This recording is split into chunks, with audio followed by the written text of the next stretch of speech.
आप देख रहे हैं प्रेस कॉन्फ्रेंस दिबांग के साथ। इस प्रेस कॉन्फ्रेंस में मेहमान से पूछा जाएगा हर जरूरी सवाल। नमस्कार, प्रेस कॉन्फ्रेंस में आपका स्वागत है। मैं हूं दिबांग। प्रेस कॉन्फ्रेंस में आज मेरे साथ वरिष्ठ पत्रकारों का पैनल और एक खास मेहमान। हिंदुस्तान में आजकल खूब हंसी की गूंज है। मोबाइल फोन हो या टेलीविजन, ये हंसी हर जगह दिखाई दे रही है। इस हंसी ने नए स्टार दिए हैं, नए मंच जहां बड़े से बड़ा कलाकार पहुंच रहा है। पुराने हास्य कवियों के मुकाबले ये बिल्कुल नए तरीके के सितारे हैं और हंसी का पूरा कारोबार इन्हीं के इर्द गिर्द, इन्हीं के सहारे घूम रहा है। हमारे साथ इसी हंसी के सबसे बड़े सितारे, कॉमेडी किंग कपिल शर्मा। नमस्कार सर। आपका स्वागत है। Thank you sir. स्वागत के साथ साथ आपको काम है, कैमरा आपका ये सामने है। अच्छा जी, कैसे और हैं आप? अगर आपको इंट्रोडक्शन करना हो अपना स्वयं प्रेस कॉन्फ्रेंस शो में, तो आप कैसे करेंगे? एक तो सीधे बैठ जाएं जी थोड़ा। सर मैं ना एक्चुअली आके ना वैसे ही डर गया हूँ। पता है, आप लोग एक एक आदमी 10-10 पॉलिटिशियन को संभाल लेते हो, आप इकट्ठे 10 बैठ गए। आज मेरा खून सूख गया सर, मेरा हीमोग्लोबिन कम हो रहा है। नहीं, सर आप बड़े अच्छे लग रहे हैं माशाल्लाह। पता नहीं, आप जब मेरे बारे में बोल भी रहे थे कि हंसी का काम संभाल रखा है, तो मुझे लग रहा था कोई आप मेरे ऊपर मर्डर चार्ज लगाने वाले हैं आपके। मैं एक्चुअली सर आपको हमेशा न्यूज़ पढ़ते हुए या ऐसी कोई न्यूज़ सुनाते हुए देखता हूँ ना, तो आज आपको देख के ऐसा ही लग रहा था कि शायद कोई 2-3 इल्जाम आप लेके आएंगे, पर शुक्र है आज आप अच्छे मूड में हैं। सर कोई इल्जाम नहीं है, दोस्ती का शो है। पर सर कैमरा आपका इधर लगा हुआ है जी, और आपने सीधे बैठ के आपको खुद को इंट्रोड्यूस करना है। इस शो का नाम प्रेस कॉन्फ्रेंस है। आज तो आपने दिन भर इंटरव्यू दिए होंगे, पर इस शो का नाम प्रेस कॉन्फ्रेंस है जी। ओके, प्रेस कॉन्फ्रेंस में आप स्वागत कर सकते हैं अब्बास मस्तान के एक नए हीरो का, जिसका नाम है कपिल शर्मा। आपसे सवाल होंगे, खास मेहमान भी सवाल पूछेंगे, जी सर। लेकिन उससे पहले ये एक रिपोर्ट देखते हैं, सफर देखते हैं आपका। जी सर।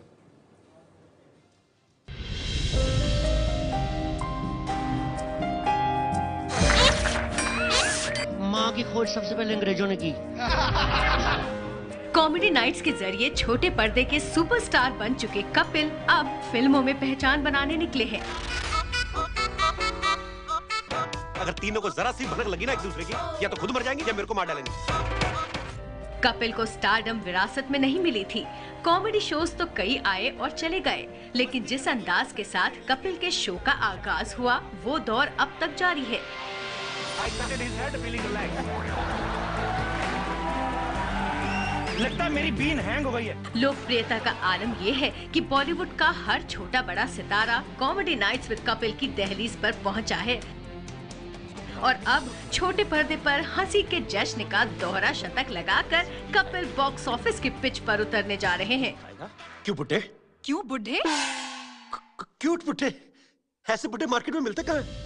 साल 1981 में अमृतसर में पंजाब पुलिस के हेड कांस्टेबल के घर जन्मे कपिल का कॉलेज के दौरान ज्यादातर वक्त नाटक और लोकल शोज करते हुए गुजरा।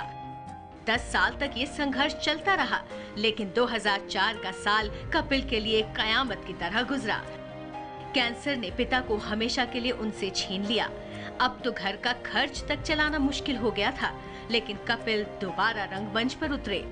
साल 2007 में the great Indian laughter challenge के ऑडिशन में कपिल रिजेक्ट हो गए थे, लेकिन उन्होंने हार नहीं मानी और दिल्ली आकर न सिर्फ सिलेक्ट हुए बल्कि खिताब भी अपने नाम कर लिया।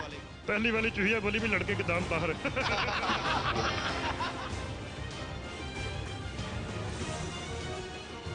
महज 9 साल पहले अमृतसर की तंग गलियों में घूमने वाला बिट्टू आज देश का कॉमेडी किंग बन चुका है और सिंगर बनने का अरमान पाले अब बड़े पर्दे पर चमकने आ रहा है। बाकी थोड़ी सी है जिंदगी। कपिल, हम पुरानी आपकी तस्वीरें देख रहे थे, काफी बदल गए हैं आप। जी सर। क्या क्या बदला है? बटुआ थोड़ा मोटा हो गया है। पर एक्चुअली सर कहूँ तो बदला कुछ भी नहीं है, वही है सब कुछ। पर ये है कि अब जब बाहर जाते हैं तो लोगों का बहुत प्यार मिलता है और ये जो न्यूज़ चैनल्स हम लोग देखते थे, आज वहाँ पे आने का मौका मिलता है, तो बदलाव तो हुए हैं और बस यही है सर। बाकी जैसे हम थे पहले वैसे ही हैं, आज भी वैसे ही हैं। पर आप कभी ठिठकते हैं कि इतने जो बदलाव हुए हैं, मैं भी थोड़ा बदल गया हूँ, ऐसा कभी नहीं लगता सर, है? मुझे नहीं लगता बदले हैं। पता नहीं, ये तो मेरे यार दोस्त बता सकते हैं जो शुरू से मेरे साथ हैं और आज तक वही साथ है। मुझे नहीं लगता मैं अपने आप को एनालाइज करता हूँ, कभी मैंने अपने आप को एनालाइज नहीं इतना किया। मैं जैसा हूँ अपना काम करता जाता हूँ। पर ये कहना मेरे लिए बदला मतलब कुछ नहीं सर, लाइफस्टाइल बदला होगा शायद। अभी थोड़ा लाइफ फास्ट हो गई है, बिकॉज अब काम करते हैं, बिजी रहते हैं अपने काम में, पर ऐसा मुझे नहीं लगता कि पर्सनली मुझ में कोई बदलाव आया है। आपने कभी सोचा कि आप फिल्म स्टार भी बनेंगे, या ये सारी जो दरवाजे खुले अपने आप खुलते चले गए, या आपने धक्का लगाया इनमें? सर मैंने कभी धक्का नहीं लगाया, मैं एक टाइम पे एक चीज़ पे फोकस करता हूँ। जैसे आपने अभी यहाँ पे दिखाया लाफ्टर चैलेंज का मुद्दा जो, तो उसमें रिजेक्ट हुआ था, तो मेरा एक ही फोकस था कि मुझे इसमें सिलेक्ट होना है।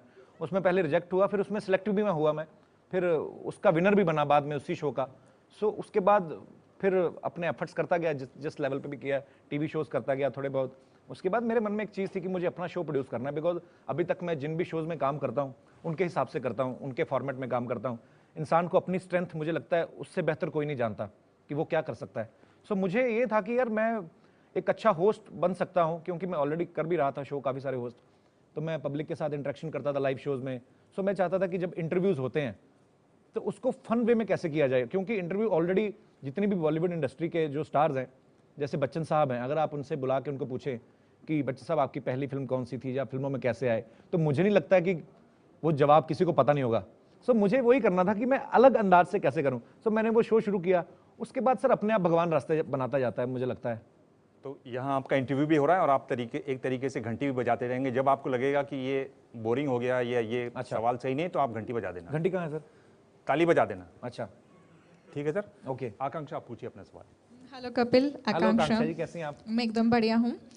बिहार चुनाव की अब हम बात कर ही रहे थे, बहुत गहमा गहमी है, तो एक सर्वे हुआ और उससे पता चला कि बिहार की जनता चाहती कि सबसे चर्चित चेहरे को मुख्यमंत्री बनाया जाए, और उसके बाद हमने सुना कि पूरी बीजेपी पार्टी आपके पीछे पड़ गई है।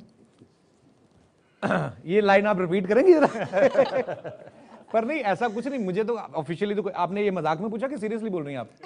आप कैसे लेना चाहते हैं? आप सीरियसली चाहते हैं कि आप मुख्यमंत्री बन जाएं बिहार के? देखिए मैम, मैं आपको साफ साफ बताऊं, मुझे लोग बहुत प्यार करते हैं। मैं कहीं पे भी जाऊं, चाहे बिहार जाऊं, चाहे झारखंड जाऊं, चाहे असम जाऊं, मैं नहीं चाहता हूं कि मैं कहीं पे जाके पॉलिटिक्स में घुस जाऊं और जो दूसरी पार्टी के लोग हैं जो मेरा शो देख के बड़ा पसंद करते हैं, मुझे सडनली मेरे विरोध में हो जाएं और कहें कि नहीं ये इसका एपिसोड देखिए, उसमें ये गलत कर रहा था, ये कर रहा था। सो मुझे, और मैं समझता भी नहीं इस लायक, बिकॉज ये मुझे राजनीति का ABCD भी नहीं पता है। सो पर अगर ऐसा कुछ है तो I am feeling very proud. क्या बोलते हैं सर? सर ये आप बीच बीच में अंग्रेजी क्यों बोलने लग जाते हैं? सर मैं I am trying to improve my English actually, क्योंकि मैं अपने लोगों के साथ पहले बोलता नहीं था। मुझे कोई अंग्रेज आता था ना अमृतसर में भी, तो गोल्डन टेम्पल देखने आते थे, मैं उनके साथ ट्राई करता था, क्योंकि अंग्रेज लोग कभी गलती नहीं निकालते सर, वो थॉट पकड़ते हैं। उनको पता चल गया कि ये बंदे ने टी, तो मतलब ये है कि चाय पूछ रहा है आपको। यहाँ पे पूरा पूछना पड़ता है, do you want some tea? यार ठीक है, थॉट पकड़ो आदमी का, आप पूरी अंग्रेजी क्यों उछाड़ते हो? सो आजकल मैं थोड़ा इंप्रूव कर रहा हूँ सर। क्या मेरी एक विदेशी गर्लफ्रेंड है फिल्म में, तो मैं फिल्म में, हाँ, तो मुझे ये है कि उसको भी थॉट अच्छे तरीके से समझा दिया करूँ मैं, तो इसलिए थोड़ा ट्राई करता हूँ। कभी कोई गलत फहमी हुई क्या इस थॉट पकड़ने के चक्कर में? आपने कुछ और पकड़ा, उसने कुछ और पकड़ लिया थॉट? सर बहुत बार होता है ऐसा कि हमारे डायरेक्टर्स जो है, इन्हीं के साथ हुआ था एक्चुअली, कि रशिया में कहीं शूट करते, इनका किस्सा सुना रहा हूँ मैं, मेरे साथ तो बहुत बार होता है। तो ये इनको चाय पीनी थी, अब्बास भाई को, मस्तान भाई को चाय पीनी थी, और ये उसको समझा रहे हैं गोरी को, tea, can we have some tea? उसको समझ में ना आए, पहले टी पॉट, वो पहले वो थर्मस ले आई, फिर ये 2 घंटे लग गए इनको समझ में ना आया कि कैसे बताएं। बाद में कोई तो बीच वाला आदमी था, प्रोडक्शन वाला, जिसको इंग्लिश भी आती थी और रशियन भी बोलता था, उसने आगे बोला व्हाट डू यू वांट? कहते हैं हमें चाय चाहिए, T, so can you please convey our message? कहता ओके यू नीड टी, तो बोलिए ना चाय। तो कहता क्या मतलब? कहता चाय, रशिया में चाय को चाय बोलते हैं। तो ऐसा भी होता है। सो मेरे साथ तो बहुत होता रहा सर ऐसा, मतलब, पर अब मैं सुधर गया हूँ सर, मेरी इंग्लिश काफ़ी इंप्रूव हो गई पहले से। प्रदीप पूछिए आप। प्रदीप जी, आपका रंग वैसे गुलाबी कि टी शर्ट का रिफ्लेक्शन आ रहा है? नहीं, ये आपका रिफ्लेक्शन आ रहा है। अच्छा अच्छा। आप जैसी सब शख्सियत सामने आएंगी, सबसे लोकप्रिय है हस्ती आज की नरेंद्र मोदी के बाद आपका ही नाम है। अरे बाप रे। और मेरा सवाल भी कुछ ऐसा ही आपके साथ जी, कि प्रधानमंत्री नरेंद्र मोदी जी आपकी तुलना अक्सर राहुल गांधी से करते रहे, और अपनी पिछली चुनाव रैली में तो उन्होंने ये भी कह दिया जी कि कपिल शर्मा का टीवी शो अब जल्द ही बंद हो जाएगा, क्योंकि राहुल गांधी के जो भाषण हैं वही काफ़ी हैं, उनको देखने के बाद मनोरंजन की आवश्यकता नहीं पड़ती। अच्छा, तो अब इतनी बड़ी शख्सियत नरेंद्र मोदी जैसे शिखर के व्यक्ति आपके बारे में ये राय रखते हैं, और आपकी तुलना जो कांग्रेस के शिखर के दूसरे व्यक्ति हैं उनसे करते हैं, तो आपको कैसा लगता है ये सुनकर, सोचकर? सर और तो बातें छोड़िए, मुझे यही बड़ा अच्छा लगता है कि जो तुलना कर रहे हैं और जिनसे कर रहे हैं वो दोनों बहुत बड़े लोग हैं, और प्रधानमंत्री कैंडिडेट के लिए आपस में उनकी जंग थी। सो अगर मेरा नाम आता है तो मैं इंजॉय करता हूँ सर, बड़ी बड़ी हस्तियां मेरा नाम ले रही इंजॉय करते हैं और क्या है। सो मुझे तो खुशी होती है, पर वो किस वे में लेते हैं वो उनका नजरिया है। बाकी मैं, क्योंकि मैं बहुत, मेरी कम रुचि है पॉलिटिक्स में, पर मोदी साहब को मैं फॉलो करता रहा हूँ बिकॉज एक इंस्पिरेशन मिलती है उनसे भी मुझे, क्योंकि एक छोटी सी जगह से उठ के वो इस देश के प्रधानमंत्री बने हैं। मेरी तो हमेशा इच्छा रही है कि मैं भी कभी उनको अपने शो में बुलाऊं, पर वो हाथ ही नहीं आ रहे सर, अभी तो पीएम बन गए ना। सर ये कैमरा इधर है, आप इस पे जाकर सीधे अपील कर सकते हैं क्योंकि वो इस तरह के शो देखते हैं। मैं जरूर चाहूंगा कि मोदी साहब मेरे शो में आए, और जैसे सर आपके चैनल्स पे जब बैठते हैं पॉलिटिशियंस तो एक दूसरे के ऊपर वो उनकी पार्टी, उनकी खामियां निकालते हैं, वो उनकी निकालते हैं। मैं चाहता हूं कि मेरे शो में जब मोदी साहब आए तो मैं उनकी एक स्ट्रगल जो स्टोरी है, स्ट्रगल की स्टोरी है, मैं वो उनके साथ डिस्कस करूं, और जितने भी हमारे यंगस्टर्स हैं उनको सीखने को मिले कि अगर कोई छोटी सी जगह से उठ के एक आदमी इतने बड़े देश का प्रधानमंत्री बन सकता है तो दुनिया में कुछ भी मुमकिन है। सो मेरा पर्पस ये है सर। वो आपका शो देखते हैं तो क्लियर है, साफ है इस बात से। हाँ मतलब, लेकिन एक तरफ कॉम्प्लीमेंट भी है, दूसरी तरफ ये भी कपिल शर्मा का टीवी शो जल्दी बंद हो जाएगा जी। तो ये दोनों चीजें कुछ सोच के कैसे लगता है? एक तरफ एक सर मुझे लगता है लोग इतना प्यार देते हैं, मेरा शो पता नहीं, अभी तो 2 साल हमने 36 एपिसोड की सीरीज बनाई थी, मैं वो भी समझ रहा हूँ जो आप मुझसे सुनना चाहते हैं पर मैं ये बोल रहा हूँ कि सर लोगों का बहुत प्यार मिला है और शो चल रहा है, सक्सेसफुली चल रहा है, आगे भी चलता रहेगा। बाकी सेंस ऑफ ह्यूमर काफी अच्छा है मोदी साहब का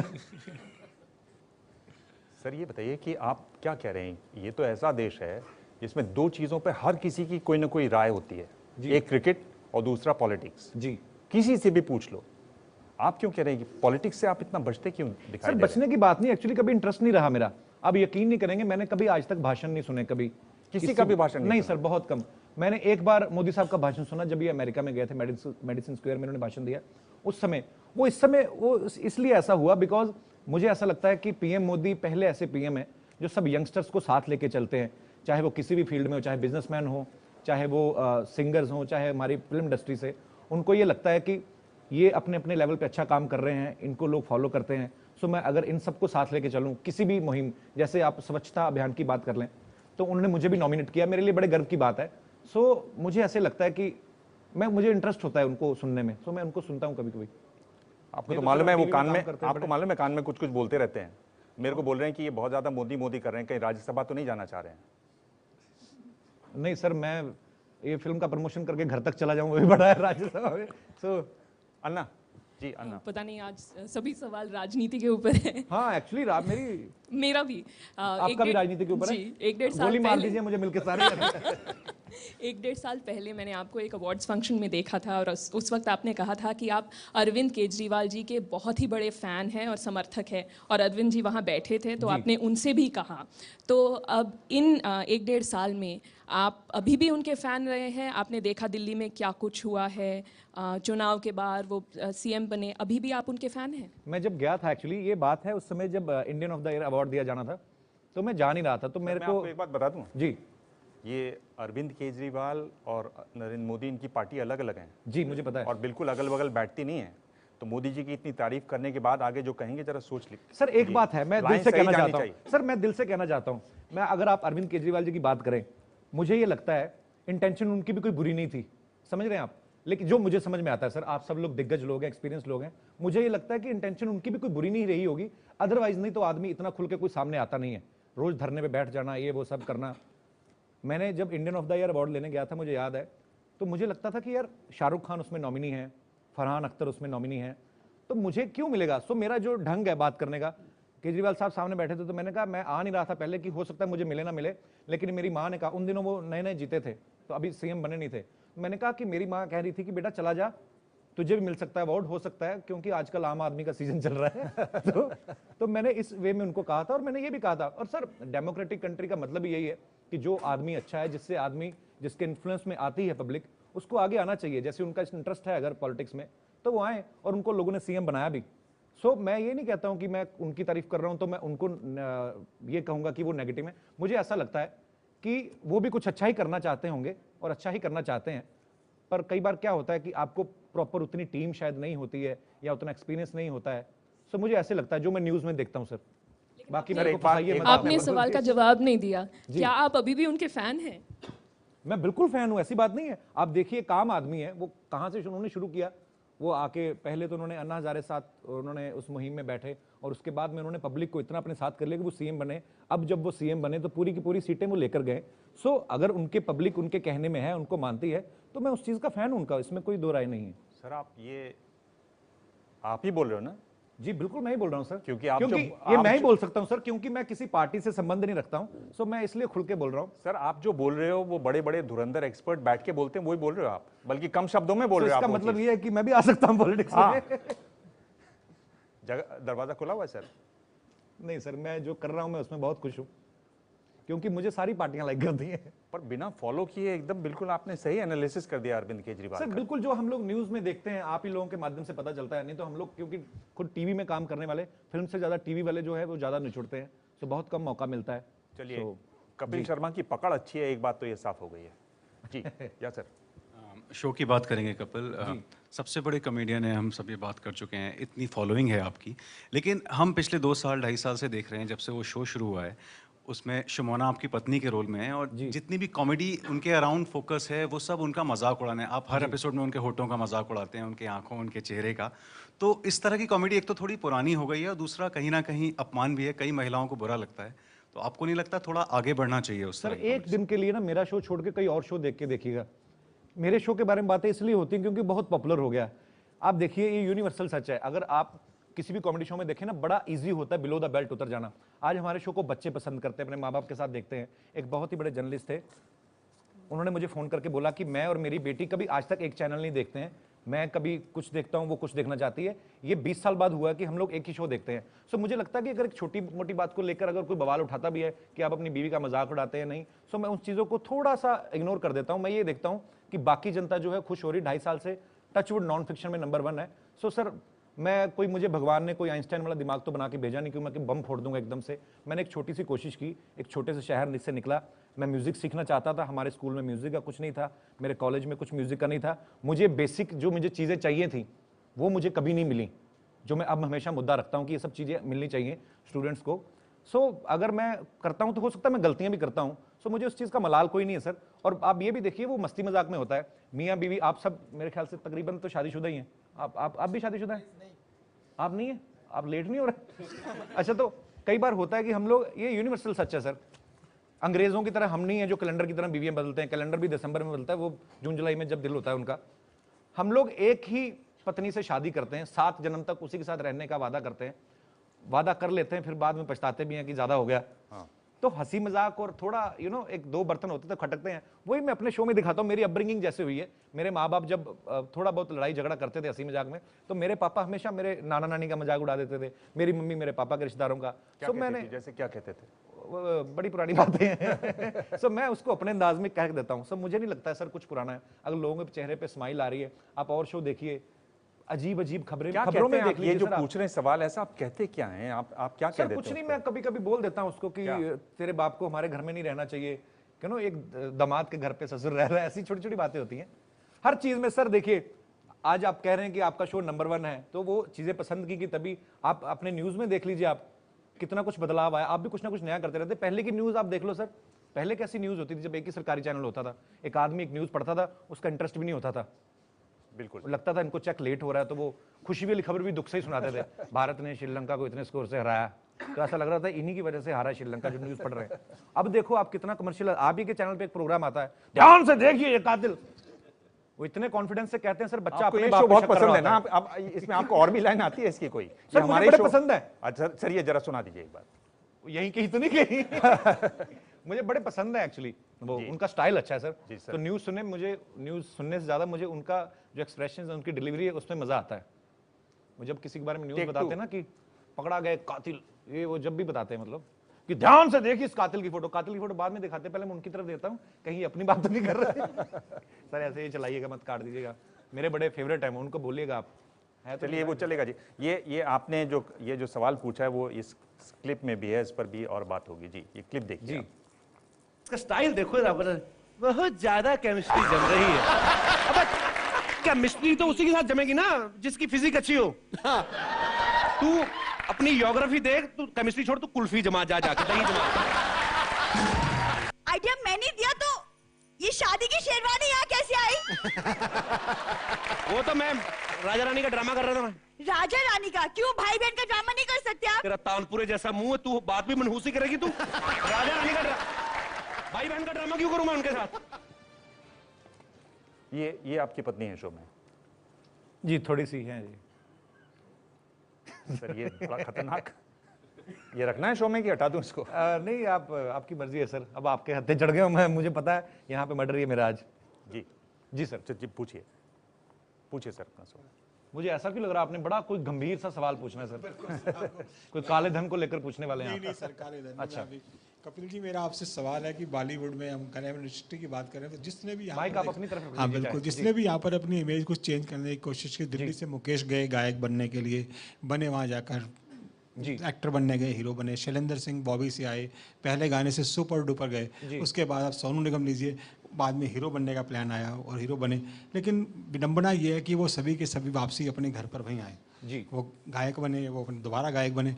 कपिल जी के साथ एक स्टेज सिंगर आप आ रहे हैं हीरो बन के, तो क्या हम सोचते हैं कि एक ट्रैक चेंज होगा, ये वाला एक ट्रैक, कपिल शर्मा एक नया ट्रैक लिखेंगे जिसके बाद एक हम कहेंगे कि ये बंदे ने जो है एक नया इतिहास रचा और सुपरस्टार बने? सर मुझे लगता है कि जब आप सोच लेते हो कुछ चीज़ करने की और आप जेन्युइनली कॉन्फिडेंट हो, ओवर कॉन्फिडेंट नहीं हो, तो चीज़ें होती हैं। अपनी सही समय पे सही जगह पे आप करो। तो आज से पहले सर कॉमेडी शो में, कॉमेडी को पहले इतना स्तर, इतना उसको इज्जत दी नहीं जाती थी। बड़े बड़े सिंगर्स के शो होते थे, 5 मिनट के लिए एक जाके किसी मिमिक्री आर्टिस्ट को भेज दिया जाता था कॉमेडी के नाम पे। अब आज अगर आप देखिए, आप हम लोग कनाडा गए, यूएस गए, आप बिलीव नहीं करेंगे, हमारी तरफ से कोई इन्विटेशन नहीं था। कनाडा के डिफेंस मिनिस्टर मिस्टर जेसन कैनी हमारे शो में आए। मैं ब्रिटिश कोलंबिया की प्रीमियर थी क्रिस्टी क्लार्क, वो हमारे शो में आई। मतलब इतनी पॉपुलैरिटी हमने वहाँ पे देखी। और वहाँ पे उन्होंने हमारे शो में फिलर देने के लिए वहाँ पे कुछ सिंगर्स बुलाए हुए थे, नामी सिंगर्स। सो बदली हैं चीज़ें सर, ये नहीं आप कह सकते हो कि बदलनी। लोग, हर कोई चाहता है कि मैं अपनी इमेज बदलूँ। मैंने जब शुरू किया था, मैंने सीरियस थिएटर किया था, जो लोगों को आज तक पता नहीं है। कॉमेडी मेरे साथ एक्सीडेंटली हुई, मुझे इसमें टचवुड लोगों का बहुत प्यार मिला, बहुत कामयाबी मिली, और इसी की वजह से मुझे आगे फिल्म में मिली। और फिल्म में भी मैं सर कुछ चेंज नहीं करने जा रहा हूँ, मैं वही कर रहा हूँ जो लोग मेरे से एक्सपेक्ट करते हैं। पहली फिल्म में मैं कॉमेडी ही कर रहा हूँ, आउट एंड आउट कॉमेडी कर रहा हूँ। और शो में क्या होता है कि हमने एक फैमिली का सेटअप किया है। मैं अपनी बीवी के ऊपर 4 बातें बोल रहा हूँ, या ससुर के ऊपर, या वो मेरे ऊपर 2 बातें बोलते हैं। स्टोरी जो होती है, फिल्म की स्टोरी, ये स्टोरी आपको सपोर्ट करती है। सो इसमें भी मैं बिल्कुल कॉमेडी ही कर रहा हूँ और बड़ा लवेबल किरदार कर रहा हूँ। और मुझे ये लगता है कि ये फिल्म तो लोग पसंद करेंगे। बाकी मैं आपकी बात पे भी आ रहा हूँ, जो आप कह रहे हैं कि चेंज करने की कोशिश। सो चेंज सर, अगर मैं सीरियस थिएटर से कॉमेडी बन सकता हूँ और वहाँ से फिर आगे फिल्म में एक्टर आ रहा हूँ, तो आगे चल के मुझे लगता है कि अगर सीरियस टॉपिक पे कोई अच्छी फिल्म मिलेगी, अगर मुझे लगा कि मैं जस्टिफाई कर सकता हूँ उसको, तो मैं वो भी करूँगा। और बदलेगा सर, बहुत कुछ बदला है सर। ये जो आपने देखा ही होगा, ये जो आप जवाब दे रहे हो, इसको आप एक लाइन में बोल सकते हो? इस सवाल का जवाब एक लाइन में क्या है? सर मैं बदल के दिखाऊंगा। इसको आप ओवर कॉन्फिडेंट तरीके से बोल सकते हो? नहीं, ये ओवर कॉन्फिडेंस ही था। बिल्कुल सर, कोशिश आप करें, अगर सच्चे दिल से ऑनेस्टी के साथ अपना काम करें तो हो सकता है सर। जी, तो आपको क्या लगता है कि आप आगे और कहाँ जाना चाह रहे हैं? सर इसके बाद मैं होटल जाऊंगा। हाँ, उसके बाद नहीं, फ्लाइट कितने बजे की? नहीं सर, हम लोग कल भी दिल्ली में ही हैं। एक्चुअली सर मैं आप सच बताऊं, मैं इतनी लंबी चौड़ी प्लानिंग करता नहीं हूँ। जैसे मैंने पहले बताया कि फिल्मों का मैंने कभी सोचा नहीं था। मुझे सिंगिंग करने का शौक था। हमारे स्कूल में जन्माष्टमी का एक फंक्शन होता था और एक गुरु नानक देव साहब का गुरुपुरब होता था, तो मैं भजन गाता था साल में 2 अपने स्कूल में ही। फिर कॉलेज आके सीरियस थिएटर करना शुरू किया। वो भी एक लड़की को मैंने देखा था, तो मेरे को अच्छी लगती थी, मैं उस चक्कर में चला गया प्ले ज्वाइन करने। तो बाद में वो निकल गई प्ले में से, वो ठीक नहीं करती थी, तो मेरे को रख लिया उन्होंने। तो ऐसे हुआ, एक्चुअली एक्सीडेंटली हुआ ये भी। तो फिर मुझे शौक पड़ गया। आपको लड़की की जगह रखा आपको? नहीं, लड़की अलग से थी। लड़की की जगह सर मुझे क्यों रखेंगे, मैं कौन सा साड़ी पहन के गया था। तो वो ऐसे ही बस। सर अब ये तो क्यों आ गया, आप गाना बहुत अच्छा गाते हैं जी, आप यहाँ पर हैं, मौका भी है, दस्तूर भी है, और गाने में भी आप कॉमेडी उसमें कर देते हैं जी। आपके कैरेक्टर चले आते हैं, शमशेर कभी चला आता है उसमें जी। तो कुछ एक सर मैं ऐसे ही छोटी छोटी चीज़ें ऑब्जर्व करता रहता हूँ, पर ऐसा कुछ नहीं। आप अभी मतलब क्या, मैं आपसे कुछ सुनना चाह रहा था कि जिसमें आप, हाँ, ये सब एडिट होके टाइट हो जाएगा जी। अच्छा, नो प्रॉब्लम। मैं एक्चुअली ना छोटी छोटी चीज़ें सर ऑब्जर्व करता रहता हूँ। मैंने बहुत साल पहले एक, जैसे आपने शमशेर का नाम लिया कैरेक्टर का, वो भी मैंने ऐसे ऑब्जर्व किया था। और उसके ऊपर मैंने एक ऐसे ही मन गढ़ंत फिक्शन ही बना ली थी कि दिल्ली में एक फंक्शन हुआ था, शिल्पा शेट्टी जब आई थी तो रिचर्ड गेर भी आए थे, उन्होंने किस कर दिया। तो मैंने कहा कि हमारे लोगों को बर्दाश्त नहीं हुआ, भाई क्यों कोई आके बाहर से हमारी बहू बेटी को किस करे, हमारे अपने लोग मर गए। ये देखिए, ये पूरे तैयार श्यार होके बैठे, अंदर से तो आदमी होता ही ना कि हमारे अपने लोग करें। तो मेरा जो कैरेक्टर है पुलिस वाला शमशेर, उनको बड़ा गुस्सा आया कि यार ये क्यों हुआ। कहते मैं इसको पकड़ूंगा रिचर्ड गियर को। रिचर्ड गियर दोबारा इंडिया आए तो इन्होंने पकड़ लिया। अब रिचर्ड गियर को हिंदी नहीं आती, इनको इंग्लिश नहीं आती, तो इनकी कॉन्वर्सेशन कैसी हो रही है। ये रिचर्ड गियर को इन्होंने एयरपोर्ट पे घेर लिया, तो समझ में ना आया, पहले तो नाम भूल गए, अपने कांस्टेबल से पूछ रहे हैं यार ये कौन सा गियर था, चौथा के पांचवा, क्या नाम है इसका। हाँ वो अपना हेलो फेयर कम्प्लेक्शन। तो वो आदमी सुन नहीं रहा, उसको क्या पता किसको बुला रहे हैं। ओ अंग्रेजों के शक्ति कपूर, इधर आओ। इधर आके मुर्गा बन जाओ। What happened, what's wrong with you. मैंने किया क्या है, इसको अंग्रेजी बेचारे को पता ना समझ में आए। किया क्या है, ये पप्पी क्या समझ के ली थी। तुम लोग क्या समझते, हम पप्पी लेना नहीं आता। हम लोग पंजाबी आदमी, अगर हम लोग अपनी औकात पे आ जाए तो हमारी पप्पी नहीं पप्पा होता है 30 से 35 मिनट का। 30 से 35 मिनट का पप्पा, और जो हमारी मूछे दाढ़ी चुभेंगी वो अलग। तो बेचारा वो डर जाता है। रिचर्ड गियर कहता है sir I actually you know, जैसे आपके इधर नमस्कार होती है, हमारे इधर यू नो ये होता है। कहता है अच्छा अच्छा, तो ये तुम्हारी नमस्कार थी, तो तुम्हारी बाय बाय तो बड़ी खतरनाक होती होगी फिर। तो ऐसी छोटी छोटी चीज़ों को लेकर सर मैं कुछ ना कुछ करता रहता हूँ, बाकी लोगों को ऑब्जर्व करते रहते हैं। मेरा हमेशा ये मानना है कि जो आदमी कॉमेडी करते हैं वो हमेशा आम लोगों में से ही निकलते हैं। शायद मैंने ऐसे जितना देखा है आज तक, क्योंकि कभी भी सर कोई बहुत बड़े बिजनेसमैन का बेटा तो मुझे नहीं लगता कभी कोई स्टैंड अप कॉमेडी करता नजर आएगा कि जो पैदा ही बहुत बड़े बेडरूम में हुआ है, एसी रूम में हुआ है। हमें तो पैदा होते पसीने निकले हमारे, तो हमने वो दौर भी देखा है और आज भी देखा है। मैं छोटी छोटी चीज़ें ऑब्जर्व करता रहता हूँ कि जब हम लोग ट्रेन में जाते थे तो आपने कभी देखा होगा कि अब तो खैर वो कल्चर रहा नहीं है, अभी भी है एक्चुअली, पर मोबाइल फ़ोन जब से आ गए तो ये सब ना आदमी दूर हो गए एक दूसरे से। पहले तो आप देखो अमृतसर से ट्रेन चलती थी, आप दिल्ली तक जाते थे, कुछ लोग तो अपने बच्चों के रिश्ते तय करके निकलते थे, निजामुद्दीन स्टेशन पे गले लग के मिलते थे। अब फ्लाइट में चले जाओ आप, वहाँ पे तो खैर बिजनेस क्लास में जो लोग बैठे रहते हैं वो पता नहीं जैसे फ्लाइट टेक ऑफ होती है अपना लैपटॉप निकाल लेते हैं। अच्छा नेटवर्क आ नहीं रहा था, पता नहीं कौन सा बाप वाला बिजनेस कर रहे होते हैं बैठे वहाँ पे। तो मतलब वैसे ही छोटी छोटी चीज़ें ऑब्जर्व करता रहता हूँ, लोगों को सुना देता हूँ, लोग रिलेट करते हैं और मुस्कुरा देते हैं, हमारा काम हो जाता है। जी नहीं, आपके शो पे बहुत सारे स्टार्स आते हैं। अच्छा मुझे लगा मंदाकिनी जी चली गई इंडिया से बाहर, आप तो इधर ही हैं। आप बड़ी प्यारी लग रही हैं actually. Thank you very much. मैंने इसलिए आपको कहा कि आप मुझे थोड़ा डिफिकल्ट सवाल ना पूछे। मैं आपसे बहुत आसान सवाल पूछूंगी, आपकी फिल्म के बारे में और आपके शो के बारे में सवाल पूछूंगी। आपके शो पे जितने भी स्टार्स आते हैं वो इसलिए आते हैं क्योंकि आप कहीं ना कहीं उनको प्रमोट कर रहे होते हैं, है ना, you are helping them look good जी। परंतु अब जब उनको पता चलता है कि आप उनके कॉम्पिटिशन में आ रहे हैं, आप मूवी में हीरो बनना चाहते हैं जी, उनके रिएक्शंस क्या होते हैं? आर दे हैप्पी या कहीं ना कहीं थोड़े से ऐसे कमेंट्स आ जाते हैं बीच में? आपने सारे सवालों का बहुत जेन्युइन जवाब दिया है जी। मैं सच बोलूं तो मुझे, क्योंकि मेरे शो पे मैं जितने भी लोगों को एडमायर करता हूं, जितने भी मैं जिनकी फिल्में देखी वो सारे तकरीबन मेरे शो पे आ चुके हैं। सो मैंने हमेशा सबको रिस्पेक्ट दी है, क्योंकि मैंने कभी ऐसा एक्सपेक्ट नहीं किया था कि भगवान मुझे इतना लोगों का प्यार मिलेगा और मेरा शो इतना सक्सेस होगा। सो मैंने हमेशा ही बड़ा डर के चला हूँ कि मेरे से कभी कोई ऐसी गलती ना हो जाए, मेरे मुंह से कोई ऐसा शब्द ना निकले कि मैं किसी को हर्ट करूं। सो मैंने हमेशा सबको रिस्पेक्ट दी है, बदले में मुझे भी हमेशा रिस्पेक्ट मिली है और सब मुझे बेस्ट विशेस भेजते हैं और सब ने एक्चुअली मेरा साथ ही दिया है। सो मुझे कभी नहीं ऐसा लगा कि किसी को ऐसा लगता है कि कंपटीशन, और मुझे ये लगता भी नहीं है कंपटीशन। आप देखें अगर मैं कौन सा यहाँ पे बड़ा 6 पैक बना के लॉन्च हो रहा हूँ या मैंने कोई डांस में महारत हासिल की या मैं बड़ा हार्डकोर एक्शन कर रहा हूँ, मैं वही कर रहा हूँ जो मुझे आता है, जिसमें मैं ईजी फील करता हूँ, और मुझे नहीं लगता कोई ऐसा कोई फील करता है मेरे बारे में। सो मुझे नहीं लगता। ये जो आपने शमशेर सिंह नाम चुना, आपकी पूरी फैमिली फिल्म से है जी, तो ये शमशेर सिंह कोई वाकई में फिल्म था? से नहीं सर, पुलिस से। टेक 2। अच्छा, आपने ये जो शमशेर सिंह नाम चुना, आपकी पूरी फैमिली जो है वो पुलिस से है, तो शमशेर सिंह आपकी कोई फैमिली में था? और वो जो उसकी एक आवाज़ है बड़ी टिपिकल जी, देखते ही किसी सरदार जी का चेहरा मुझे हर बार याद आता था। पंजाब पुलिस हमारी जो है बड़ी हाजिर जवाब होती है एक्चुअली। पंजाब में आप जितने भी देखो ना गाँव के लोग, उनके वो हाजिर जवाब बड़े होते हैं। सो एक्चुअली क्योंकि मैं पुलिस में, मेरे फादर थे, क्योंकि मेरे फादर पुलिस में थे और मैं पुलिस क्वार्टर में मेरा जन्म हुआ था, तो बड़ी सारी पुलिस थी आसपास। मैं तो घबरा गया, मैंने ऐसा कौन सा जुर्म कर दिया, पैदा होती इतनी पुलिस है। पर मैंने सर बड़ा करीब से देखा है एक्चुअली।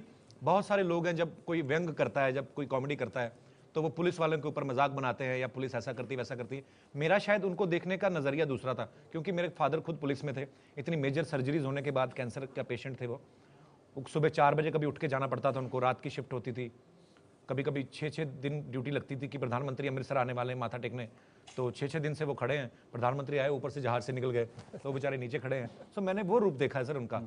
सो पर हाँ, मैंने बड़ा बारीकी से ऑब्जर्व किया है। जब एक्चुअली मैं लाफ्टर चैलेंज विन करके गया था ना, तो एक पुलिस ऑफिसर थे एक्चुअली, उनसे पहले भी एक्चुअली मैं आवाज़ एक ही पकड़ कर रखी क्योंकि मुझे टोन जी बड़ी अच्छी लगती थी, पर हमेशा मेरे साथ ऐसे ऐसे किस्से होते रहे।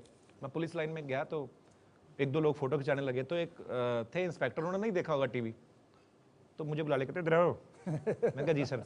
ये फोटो खिंचा रहे तुम्हारे साथ, क्या करते तुम? तो मैं कहा सर मैं तो मतलब ऐसे ही, मैं कहा मैं लाफ्टर चैलेंज का विनर हूँ। अच्छा, उनको नहीं समझ आया लाफ्टर चैलेंज का विनर मतलब क्या करते हो? मैंने कहा सर लाफ्टर चैलेंज। अच्छा, प्राइवेट कंपनी है कोई? मैंने कहा नहीं सर, ये ऐसे कभी आपने प्रोग्राम देखा होगा, वो सिद्धू जी आते हैं उसमें, तो फिर कहीं उनको याद था थोड़ा बहुत। अच्छा, हाँ देखा मैंने सिद्धू यार, उसमें कोई भी आ सकता है। मैं कहा बिल्कुल सर, अभी तो लड़कियां भी आ रही हैं, मतलब अच्छी कॉमेडी करती हैं वहाँ पे, लड़के भी आ रहे हैं। अच्छा, को एजुकेशन है? मैंने कहा हाँ जी सर। तो वैसे ही कोई होता है ना, कोई इनोसेंस में कभी कोई आदमी बोल देता है, तो मैं पकड़ता रहता हूँ ऐसी चीजें। ये उसका एक क्लिप देखते हैं ये जी। तो बुढ़िया तू है जो अपनी बहू को तंग करती है? मैं बहू हूँ, सास ये है। मेरे को खबर मिली तो अपनी बहू को तंग करती है। हाँ, ये मुझे बहुत भला बुरा कहती है, वो तो मैं बहू इसलिए चुप रहती हूँ, यू नो। डायलेक्ट तू चुप ही रह तो अच्छा है। भला बुरा बोलती, ज्यादा बोलेगी ना ये तीनों बाद में हमें भला बुरा बोलेंगे। ये सच कह रही है? बिल्कुल झूठ बोल रही है जी। ये मैं इसको जवान बेटी की तरह इसको घर पे रखा है मैंने। जवान बेटी को घर में रखा, शर्म नहीं आती तुझे? शमशेर का कुछ और आपको याद आ रहा है? सर बड़ी सारी चीजें, एक्चुअली मैंने बहुत पहले करता था ये कैरेक्टर, यूनिफॉर्म में भी करता था, और तो अब तो खैर मुझे जैसा मैं हूँ वैसा ही लोग सुन के खुश हो जाते, तो बड़ी देर हो गई ये कैरेक्टर किया नहीं मैंने। मना कर रहे हैं आप जी? वो कान में बोल रहे हैं करवाओ जी। विनोद, आप पूछिए अपना सवाल। कपिल, आपका शो जो इतना पॉपुलर है, उसके पीछे जो आपने केमिस्ट्री बिठाई है ना अपने दर्शकों के साथ, उसका बड़ा रोल है, बड़ा भारी रोल है। और वो जो आपका टिपिकल स्टाइल है, आप पोकर फेस बना लेते हो जब आपकी खिंचाई होती है शो में, तो ये कहीं ना कहीं लेट जसपाल भट्टी की भी याद दिलाता है। वो भी ऐसे ही पोकर फेस कॉमेडी करते थे। तो मेरा सवाल आपसे ये है कि कहीं आप किसी टेलीविजन कॉमेडियन या फिल्म कॉमेडियन से इंस्पायर हुए हैं या इन्फ्लुएंस रहा है? और दूसरा, ये जो आपने केमिस्ट्री बिठाई है इतनी शानदार, इसके लिए आपको कोई पापड़ बेलने पड़े खास, या आसानी से ये सब कुछ हो गया? सर नहीं, आसानी से कुछ भी नहीं होता, हर चीज के लिए मेहनत लगती है। लोगों को लगता है कि 2-2.5 साल पहले शो शुरू हुआ है और 2-2.5 साल में ही सब कुछ हो गया, पर आप अगर इन्वेस्टमेंट देखें उसके पहले की, कि 1997 से मैं कर रहा हूँ, तो वो कर करके वो रियाज होता गया, एक कॉन्फिडेंस आता है एक आर्टिस्ट के अंदर, तब जाके आपके बात में ठहराव आता है। नहीं तो पहले मैं बहुत फास्ट बोल जाता था, मुझे लगता था मेरी बात कोई सुनेगा नहीं, तो फटाफट जो है बोल दूं। सो वो सब चीज़ें भी काम आई हैं। और बाकी जो आप बोल रहे हैं कि क्या आपने पूछा कि केमिस्ट्री, हाँ मतलब क्या जसपाल भट्टी का कोई असर है? या बिल्कुल, जसपाल जी को मैं बहुत एडमायर करता रहा हूँ, मैंने उनको बचपन से हम लोग देखते आ रहे हैं। और सिर्फ जसपाल जी नहीं, क्योंकि जसपाल जी का एक बड़ा यूनिक स्टाइल था, वो हमेशा स्टायर करते थे, कभी महंगाई के ऊपर करना, कभी किसी चीज़ के ऊपर लेके, और वो एक पैरोडी हमेशा बनाते थे, बड़ी मज़ेदार होती थी, बड़ा मज़ा आता था उनका शो देखता था उल्टा पुल्टा। सर मैं हमेशा बहुत लोगों को ऑब्जर्व करता हूँ, मैं देखता हूँ कि एक छोटी सी बच्ची भी अगर कोई कहीं किसी चैनल पे कॉमेडी कर रही है, तो मैं ये देखता हूँ कि इसके अंदर ऐसी क्या चीज़ है जो ये लोग हंस रहे हैं, तो उसकी इनोसेंस है, क्योंकि वो बच्चा है, बचपने में बात बोल रहा है। मुझे लगता है कि जो आप जितनी बात, एक पाकिस्तान से कॉमेडियन थे अमानुल्लाह खान, वो जब मेरे कंपटीशन में आए, उन्होंने एक कैटेगरी बनाते थे कि 6 लोगों का कंपटीशन, 6 लोगों का कंपटीशन, 6-12 लोगों का एक ग्रुप बना देते थे। तो सब लोग डर रहे थे कि अमानुल्लाह कंपटीशन में ना आ जाए, अमानुल्लाह क्योंकि बहुत बड़े कॉमेडियन है पाकिस्तान के। अच्छा, वो मेरे वाली लिस्ट में आ गए, मैंने बड़ा राहत फील की।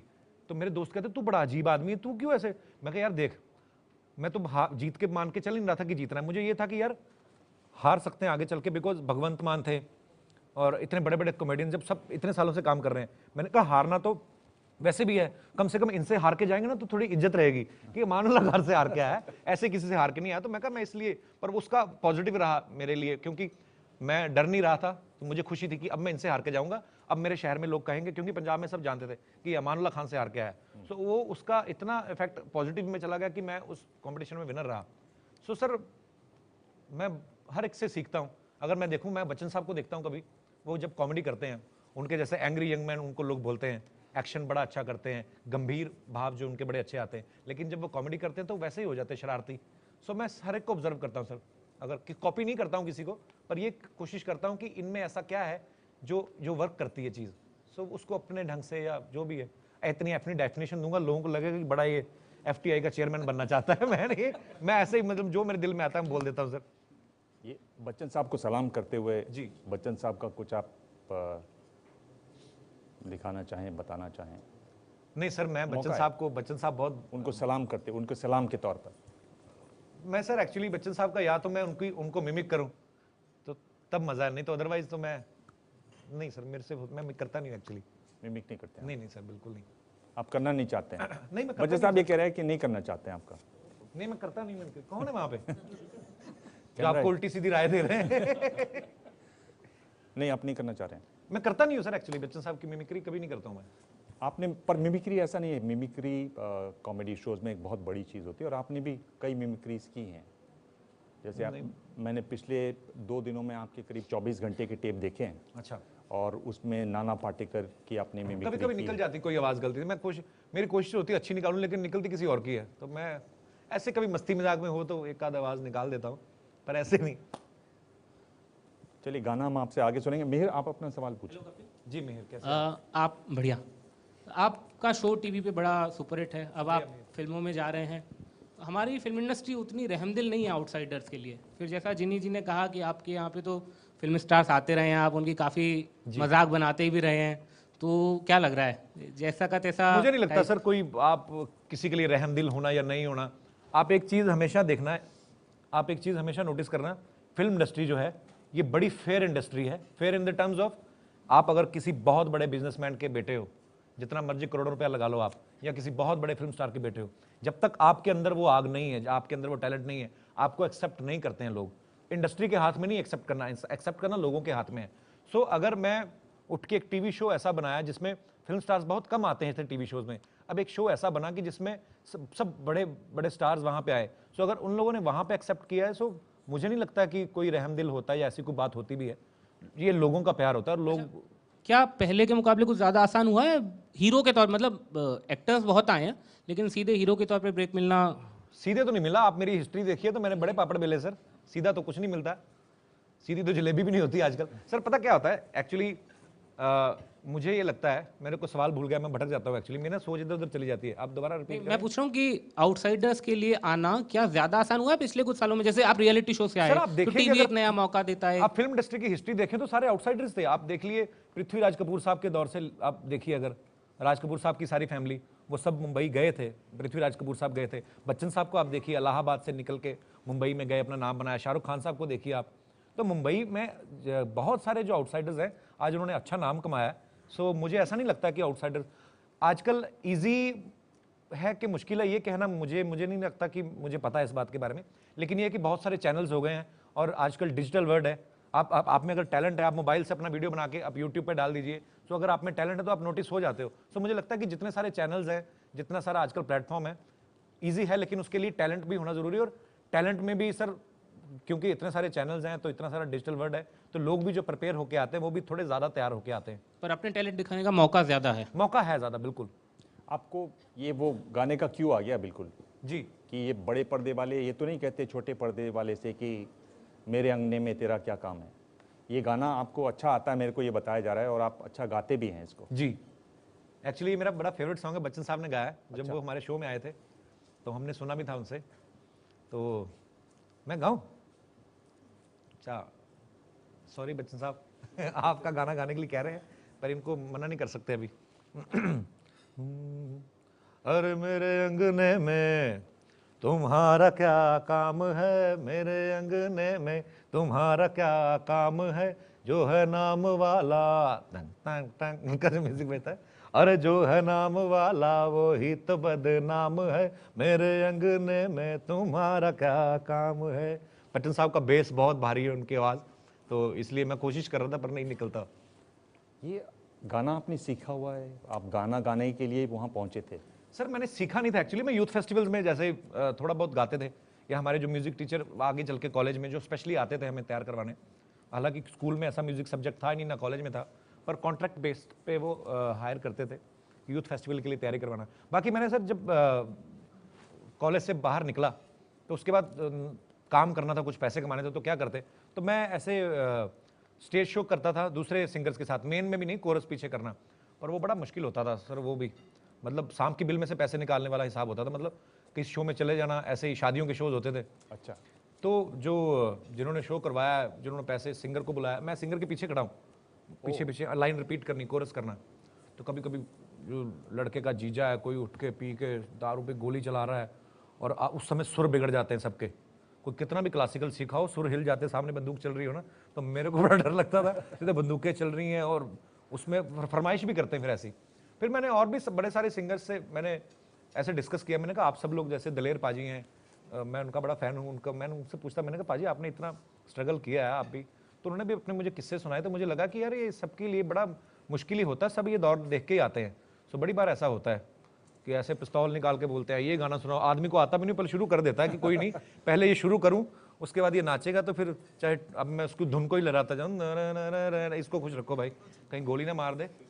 पर इसमें आपने, वो तो ठीक है, दलेर मेहंदी भी ठीक है, पर आपने भीमसेन जोशी को गा दिया और काफी अच्छा गाया। सर शुक्रिया, आप इतनी तारीफ कर रहे हैं। नहीं, बड़ा अच्छा गाया, और वो मेरे ख्याल से लोगों को सुनना भी चाहिए, और आप सुना दें तो वो चीज़ है वो। सर भीमसेन जोशी साहब हमारे देश में उनके जैसा क्लासिकल गाने वाला को मुझे लगता नहीं सदियों तक कोई पैदा हो। पर मैं, क्योंकि अभी मैं लोगों को हंसाने का काम करता हूं, तो मैं ऐसे ही थोड़ा ट्वीक कर देता हूं उसको कि अगर वो ये गाना ऐसे गाते तो कैसे। पर वो मुझे इसलिए पसंद है, मैं बचपन में सर दूरदर्शन पे गाना आता था, मिले सुर मेरा तुम्हारा, तो मैंने वो उनका सुनता था, तो मुझे बड़ा मजा आता था उनको सुन के, तो ऐसे ही फॉलो करता था सर। कई लोग मुझे गाले में देते, तेरी हिम्मत कैसे हुई पंडित जी के आवाज़ निकालने की, कॉपी कैसे करता है तू। पर मैं ऐसे ही अपने शौक के लिए या लोगों को खुश करने के लिए तो उनके ऊपर माँ सरस्वती की बड़ी कृपा है। और मुझे ऐसा लगता नहीं है ये कलाकार जो होते हैं ये कभी जाते हैं दुनिया से, क्योंकि जिनकी आवाज़ हम लोग सुनते हैं, सो मुझे लगता नहीं है कि हमसे दूर गए हैं। तो मैं उनको कभी ना कभी ऐसे सुन के तो ट्राई करता रहता। सर आज बुरा फंसा दिया आपने तो उनका एक बड़ा मज़ेदार स्टाइल है। मिले सुर मेरा तुम्हारा, मिले सुर मेरा तुम्हारा, तो सुर बने हमारा, मिले सुर मेरा तुम्हारा। सर बहुत बड़े गुरु लोग हैं वो। ऐसे ये चलाएंगे आप? इसमें आप आगे जा रहे हैं और कि आइए थोड़ा और आगे चलिए इस पे। हाँ होना चाहिए ना आगे, है ना? आपका तो कुछ नहीं जा रहा, बैठे होना चाहिए, फरमाइश करते। शुक्रिया sir, thank you so much. पर सर वो बड़े गुणी लोग हैं, मैं तो ऐसे ही कॉपी करता हूँ सुन के, मेरे बस का नहीं है, तो ऐसे ही आपने कहा तो मैंने सुना दिया। फिर उनको, जब उनको किसी ने कहा कि भाई ये और हमको कुछ सुनना है भीमसेन जोशी जी से, तो उन्होंने कैसे सुनाया? सर जब उखल में सर चला ही है। मैं एक सिंगर है हरिहरन साहब जी, हाँ बहुत बढ़िया, वाह क्या बात है। तो मैंने ऐसे अब मनगढ़ंत एक कहानी बनाई कि वो इतने अच्छे अच्छे गाने गाते हैं। जब कभी वो किसी ऐसे फंक्शन में चले गए, किसी पुलिस के फंक्शन में चले गए, तो उनको किसी ने बोला कि पुलिस वाले सब बैठे हुए थे, तो वही शमशेर टाइप कैरेक्टर, तो वो अपना गाना गा रहे हैं जो उनके काफ़ी पॉपुलर सॉन्ग्स हैं, पर लुक्स अपनी के साथ वो एक्सपेरिमेंट करते रहते हैं। तो इस बार उन्होंने छोटी वोटी रखी थी, दाढ़ी बढ़ाई थी थोड़ी, तो उन्होंने पहचाना नहीं, तो गाना गा रहे थे अपना, तू ही रे तेरे बिना मैं कैसे जीऊँ। तो एक पुलिस अफसर पूछते अपने असिस्टेंट से, बात सुनो ये कौन है भाई साहब? कहते सर ये हरिहरन है। कौन? कहते हरिहरन। ये चीर हरन तो सुना था, हरिहरन मतलब? कहता सर ये बहुत बड़े सिंगर है। तो अच्छा तू ही रे, इनको कोई मुनीशिला सुनाए? कहते नहीं मैं ऐसे गाने नहीं गाता, मैं अपने गाने गाता हूँ। तो वहाँ से पिस्तौल निकाल, गाना तो आपको पड़ेगा, मुन्नी रे तेरी कहाँ गई। ऐसे ही पंगे लेता रहता सर, मेरे को फंसाएंगे आप। अपने शो में करता हूँ तो लोगों को पता लाइट मूड में, हमको लगेगा कि एबीपी न्यूज़ में बैठा, बड़ी सीरियस बातें हो रही थी, तो ये फिर मजाक उड़ा रहा है। पर ये मजाक नहीं सर, मेरा प्यार है, मुझे अच्छे लगते हैं तो मैं उनकी कॉपी करता हूँ। ये लाइन भी रख लेना तो उनको अच्छा लगेगा। क्या सर? अपने शो में आप सबका मजाक उड़ाते हैं, वो सलमान खान हो या रणबीर कपूर हो, सिद्धू पाजी सामने होते हैं, दर्शक होते हैं, सबका मजाक बनता है। कभी सर मैं अपना भी बनाता हूँ, अपना भी बनाते हैं, हाँ, अपना भी बनाते हैं, हैं, लेकिन हमने कभी आपके शो पे पॉलिटिकल सटायर नहीं देखा। आप पॉलिटिशियंस का कोई मजाक नहीं उड़ाते, कोई कमेंट नहीं करते, तो आप पॉलिटिशियंस से डरते हैं क्या? नहीं सर, ऐसी बात नहीं। आपने बड़े बार देखा होगा बीच बीच में गैग में जहां हमें लगता है, पर मुझे जबरदस्ती नहीं लाना है कि मैं स्टायर मारूं, मैं बड़ा देश को सुधारने निकला हूं, मुझे वैसा भी कुछ नहीं करना है। मैं करता हूं अपने जो मेरे दिल में आता है। सो ऐसा कुछ नहीं है, क्योंकि ना तो मैं पर्सनली किसी को जानता हूं, ना मैंने कभी कुछ ऐसी चीजें देखी हैं। अब न्यूज में ही हम लोग सुनते हैं कि उसने ये कर दिया, वो कहता मैंने नहीं किया, उसने किया है। सो मैं किसकी सुनूं, तो मैं क्यों किसी को बोलूं? तो इसलिए मैं करता बिल्कुल ऐसे सारे सवालों से बच के निकल रहे हैं जहां पे जरा सा भी नेताओं की बात आ रही है। ये भी आर्ट होता है। देखिए आप इतने सब धुरंधर पॉलिटिशियंस की बात नहीं कर रहे आप, लेकिन पॉलिटिकली करेक्ट हैं आप हर जवाब। चलिए अच्छी बात है सर, आप ये कॉम्प्लीमेंट है मेरे लिए। पर कपिल, ये इस पे अगर और इसको अगर सीरियसली देखें तो क्या जो हमारे चैनल्स हैं जी, क्योंकि चैनल को भी दिखाना पड़ता है जी, उसमें किसी पॉलिटिशियन को कोहनी लग जाए और अलग अलग सरकारें हैं देश में, तो क्या उनकी तरफ से भी कुछ होता है कि यार छोड़ दो पॉलिटिशियंस को, क्यों जाना? सर ऐसा बहुत होता है जी, इसी चैनल पे बड़ी सारी चीज़ें होती हैं, रिस्ट्रिक्शंस होती हैं। जैसे हम लोग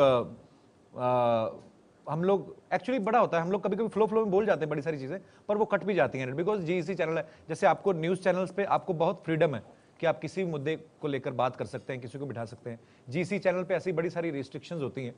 सो होता है सर, वहाँ पे एडिट तो होता है जी। एक बात जो आप जब भी याद करते हैं अपने पिताजी की, तो आप बहुत गंभीर होते हैं। बहुत 16 साल के थे जब आपको जब वो गए। आज जब आप इतने सफल हो गए हैं, आपको उनकी बहुत याद आती है?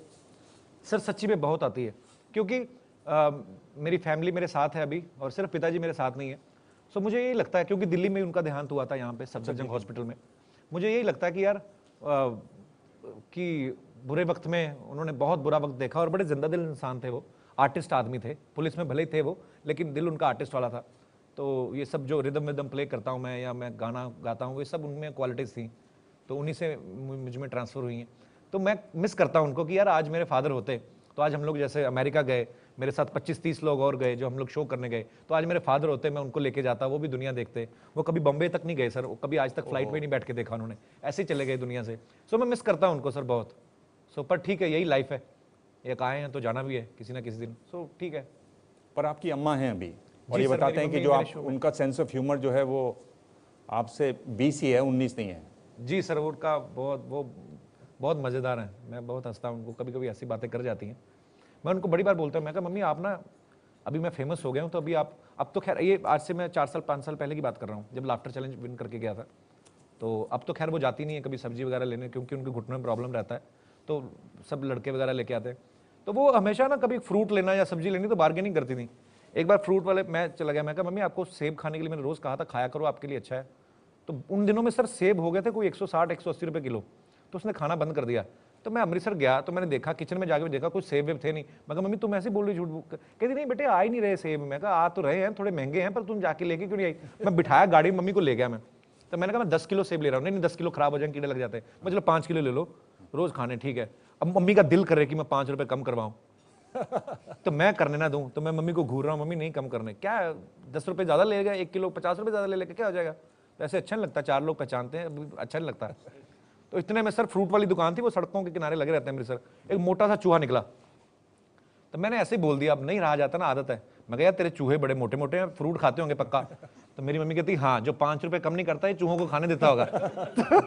तो उसमें वो इनोसेंस है गाँव की, तो वो हाँ बिल्कुल, मैं बहुत हंसता हूँ उनकी बातें सुन के।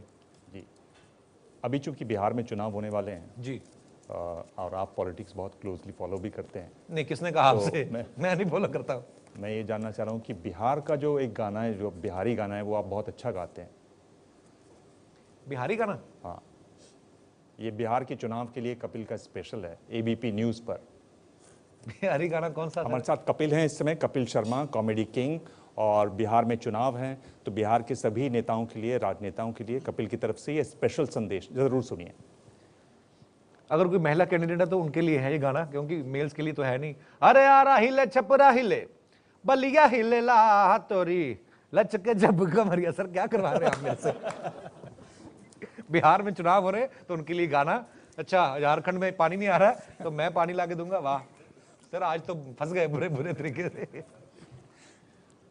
पूरा करने छोड़ दें यहाँ पर। हाँ जी, यहीं पे छोड़ देते हैं सर।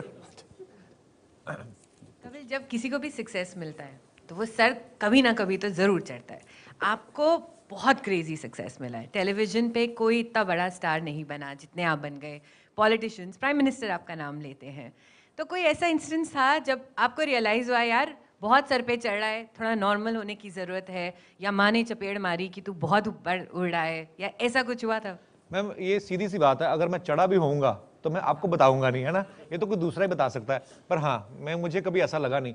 मैं तो ऊपर वाले का शुक्र करता नहीं थकता हूँ कि ये सब देखने को मिल रहा है, इतना लोगों का प्यार मिला है। तो सर्वर चढ़ता है किन्हीं का नहीं चढ़ता, मैं ऐसे लोगों से दूर ही रहता हूँ ताकि उनका साया भी ना पड़े। कोई ऐसी चीज़ हुई जो आपको लगा कि यार ये मुझे मिल गई, मतलब आपने देखी थी, आप चाहते थे और सडनली आपने अचीव कर ली? बहुत बार ऐसा फील होता है, आज भी मुझे कभी कभी फील होता है। जब मैंने धर्मपा जी के साथ पहली बार शूट किया, मैं एक्चुअली फ्लाइट में पहली बार उनसे मिला तो उन्होंने मुझे पहचान लिया, तो तू बड़ा अच्छी कॉमेडी करता है। तो मुझे लगा कि अच्छा धर्मपा जी मुझे जानते हैं। फिर जब पहली बार बच्चन साहब के साथ शूट किया तो उनको मिला, उन्होंने मुझे प्यार से बुलाया, मुझे लगा अच्छा मुझे जानते हैं। फिर अभी हाल ही में मैं राष्ट्रपति भवन गया, मैंने उनको इतना करीब से देखा, अच्छा सडनली मुझे लगने लगा कि मैं बहुत समझदार हो गया हूँ। मैंने बड़े ध्यान से पूरा इंग्लिश में स्पीच सुनी उनकी, तो मैं बड़ा प्राउड फील करने लगा। तो राष्ट्रपति भवन में बैठना बड़ा एक प्राउड मोमेंट था मेरे लिए।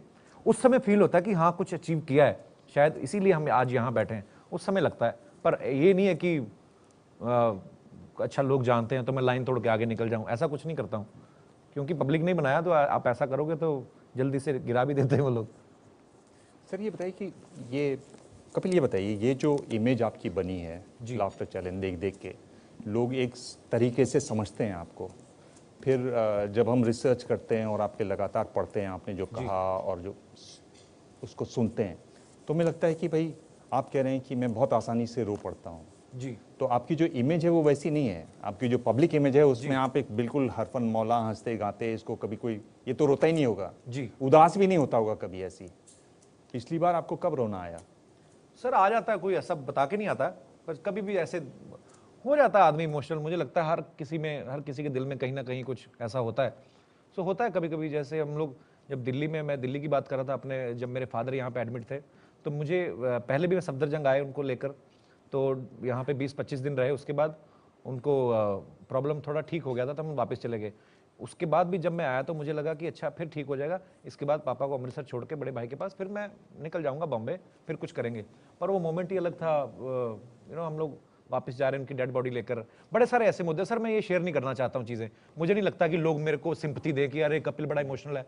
ठीक है सर, यहाँ पे दुनिया में किसी के इमोशन की कदर नहीं होती। आप 4 लोगों को सिंपैथी ले लोगे मौके पे, पर मुझे नहीं लगता कि सिंपैथी काम आती है। आप अपने काम से आगे आओ और वही सबसे बड़ी चीज़ है। और मैं ठीक है, लोग पूछ लेते हैं तो मैं बता लेता हूँ, पर इतना भी इमोशनल नहीं हूँ कि हर जगह रोता फिरता हूँ। बड़ा प्रैक्टिकल आदमी हूँ मैं, सोच समझ के काम करता हूँ, पर हो जाता हूँ सर इमोशनल कभी कभी। वो है, एक आर्टिस्ट होता है। मैं कभी रात को बैठता हूँ, गाने सुनता हूँ, कुछ तो थोड़ा म्यूजिकल माइंडेड हूँ, तो गाने सुनता हूँ तो मुझे मज़ा आता है। कभी कोई ऐसी चीज़ सुन लेता हूँ गाना कि जो रिलेट होती है अपने माँ बाप से, तो मैं कभी कभी फ्यूचर में सोच के भी सोचता हूँ कि यार कल को ये, आज मेरी माँ को मैं चाहता हूँ कि मैं उसको सेवा करूँ, उसको अपने पास रखूँ। पर प्रॉब्लम ये होती कि मैं जितना कोशिश करना चाहता हूँ कि मैं उसकी सेवा करूँ, अपने हाथों से उसको खिलाऊँ, वो चीज़ें हो नहीं पाती हैं क्योंकि अब बिजी हो गया है शेड्यूल। पर मुझे ये खुशी है कि वो मेरी माँ खुश है मुझे देख के, सो खुश रहता हूँ। बाकी ठीक है सर। कभी कभी ये भाव आता है कि मैं बहुत ही एक, जिसको बोलते हैं ना अंग्रेजी में, रैट रेस में लग गया हूँ। एक भागा दौड़ी वाली जिंदगी कुछ जरा ज्यादा होगी थोड़ा सर। ये इंडस्ट्री ऐसी है और शहर ऐसा है बॉम्बे कि आप सोते हो सुबह, तो सुबह सुबह 6 बजे ना स्कूटर के हॉर्न बजने शुरू हो जाते हैं। आम आदमी खड़ा होता है, निकलता है, पता नहीं किस चीज़ की टेंशन उन शहरों में, दिल्ली हो गया, बॉम्बे हो गया, कोलकाता हो गया, भाग दौड़ मची हुई है। आप सिग्नल पे चले जाओ, आदमी खड़े हैं स्कूटर पे, एक्सप्रेशन ही कोई नहीं चेहरे पे, पता नहीं क्या सोच रहे हैं, क्या दिमाग में चल रहा है। सो मैंने इन लोगों को बड़ा ऑब्जर्व किया है। और मैं अपनी एज देखता हूँ कि मैंने कहाँ से शुरू किया था। मैंने सब बुरे वक्त भी देखे सर, और अभी आज भगवान की दया से अच्छा वक्त भी है, अच्छी अच्छी जगह पे घूमता हूँ, अच्छे पूरा वर्ल्ड मैंने एक्सप्लोर कर लिया है ऑलमोस्ट। तो मैं ये सोचता हूँ कि नहीं यार, कुछ नहीं रखा है भागा दौड़ी में। और अगर मैं आज चंद सालों में ये बोल रहा हूँ कि मैंने बड़ा कुछ देख लिया है, तो ये जो लोग बड़े स्टार्स हैं या जितने सुपरस्टार्स हैं हमारी इंडस्ट्री के, इन्होंने भी सब कुछ देखा हुआ है। थोड़ा ठहर जाओ। सो भागदौड़ है, लेकिन आपको कंट्रोल करना पड़ता है। वो मुझे भी लगता है कभी कभी कि यार अच्छा उठ के शूट करना है ये वो, पर फिर मैं होता हूँ कि ये रिलैक्स होकर काम करो, क्या है ज़्यादा से ज़्यादा क्या हो जाएगा। पर ये भाव कभी आता है, क्योंकि आप ऐसा एक काम करते हैं आता है जो सर, कभी थोड़ी देर के लिए आता है, पर अपने ही मन में आता है, फिर अपना ही मन है जो समझा लेता है कि नहीं नहीं कुछ भाग दौड़ नहीं करनी है, भगवान का दिया बहुत कुछ है। 1200 रुपये लेके बॉम्बे में आए थे, आज अपना घर है, ऑफिस है, सब कुछ है, तो इतना नहीं टेंशन लेनी। सो फिर मैं ठहर जाता हूँ। पर ये कभी एक ऐसा भाई भाव आता है कि इतने टेंशन में लोग रहते हैं, इतनी परेशानियां हैं, पर वो जब मेरे शो के लिए 1 घंटे आते हैं जी, कम से कम उस समय वो टेंशन से दूर एक हंसते हैं, गाते हैं और आपस में पूरी फैमिली एक साथ बैठ के देखती है। ये भाव कभी आपको आया कि सर बड़ा सुकून मिलता है इस चीज़ से, क्योंकि पैसा शोहरत आप कोई भी आदमी कमा लेता है। आज मेरे ख्याल से मैंने सड़क पे गोली चला दी होती ना, तो आप ज़्यादा खबर चलाते। मेरी ध्यान से देखिए कपिल शर्मा ने ये किया है, तो आप हम लोग आज बैठ के आराम से बातें कर रहे हैं, क्योंकि मुझे मेरे काम की वजह से प्रशंसा मिली है, लोगों का प्यार मिला है। मैं सर सियाटल में गया था, आज से अभी कॉमेडी नाइट्स लॉन्च भी नहीं हुआ था तभी, तो सियाटल में बड़ी ठंड पड़ती है यूएस में, वहाँ पे मेरा शो खत्म हुआ। तब छोटे लेवल पे जितने भी लोग पहचानते थे, छोटे ऑडिटोरियम में शो था, हम लोग 5-6 लोग गए थे। एक बूढ़ी औरत थी, कोई होगी 70-75 के आसपास, शी वॉज फ्रॉम होशियारपुर, उनका बेटा डेंटिस्ट है होशियारपुर अमेरिका में। सर वो पूछ रहे हैं कि आपसे कोई मिलना चाहता है, तो मैंने कहा हाँ जी भेज दीजिए। तो वो लेडी आई, उन्होंने इतना सारा साग बनाया, इतनी सारी रोटियां बना के लेके आई। अच्छा वो तो रोज़ टीवी पे देखती थी, तो इसलिए वो उनके लिए फैमिलियर है। तो मैं तो नहीं जानता, मैं पहली बार मिला हूँ। कहती बेटा मुझे पता है तू सियाटल आया है यहाँ पे, तो मैं पिछले 2.5 साल से यहाँ पे हूँ, तो ये खाना यहाँ पे ना इंडियन बहुत कम मिलता है, जो इंडियन रहते हैं अपने घरों पे बनाते हैं, लेकिन तुझे बाहर नहीं मिलेगा।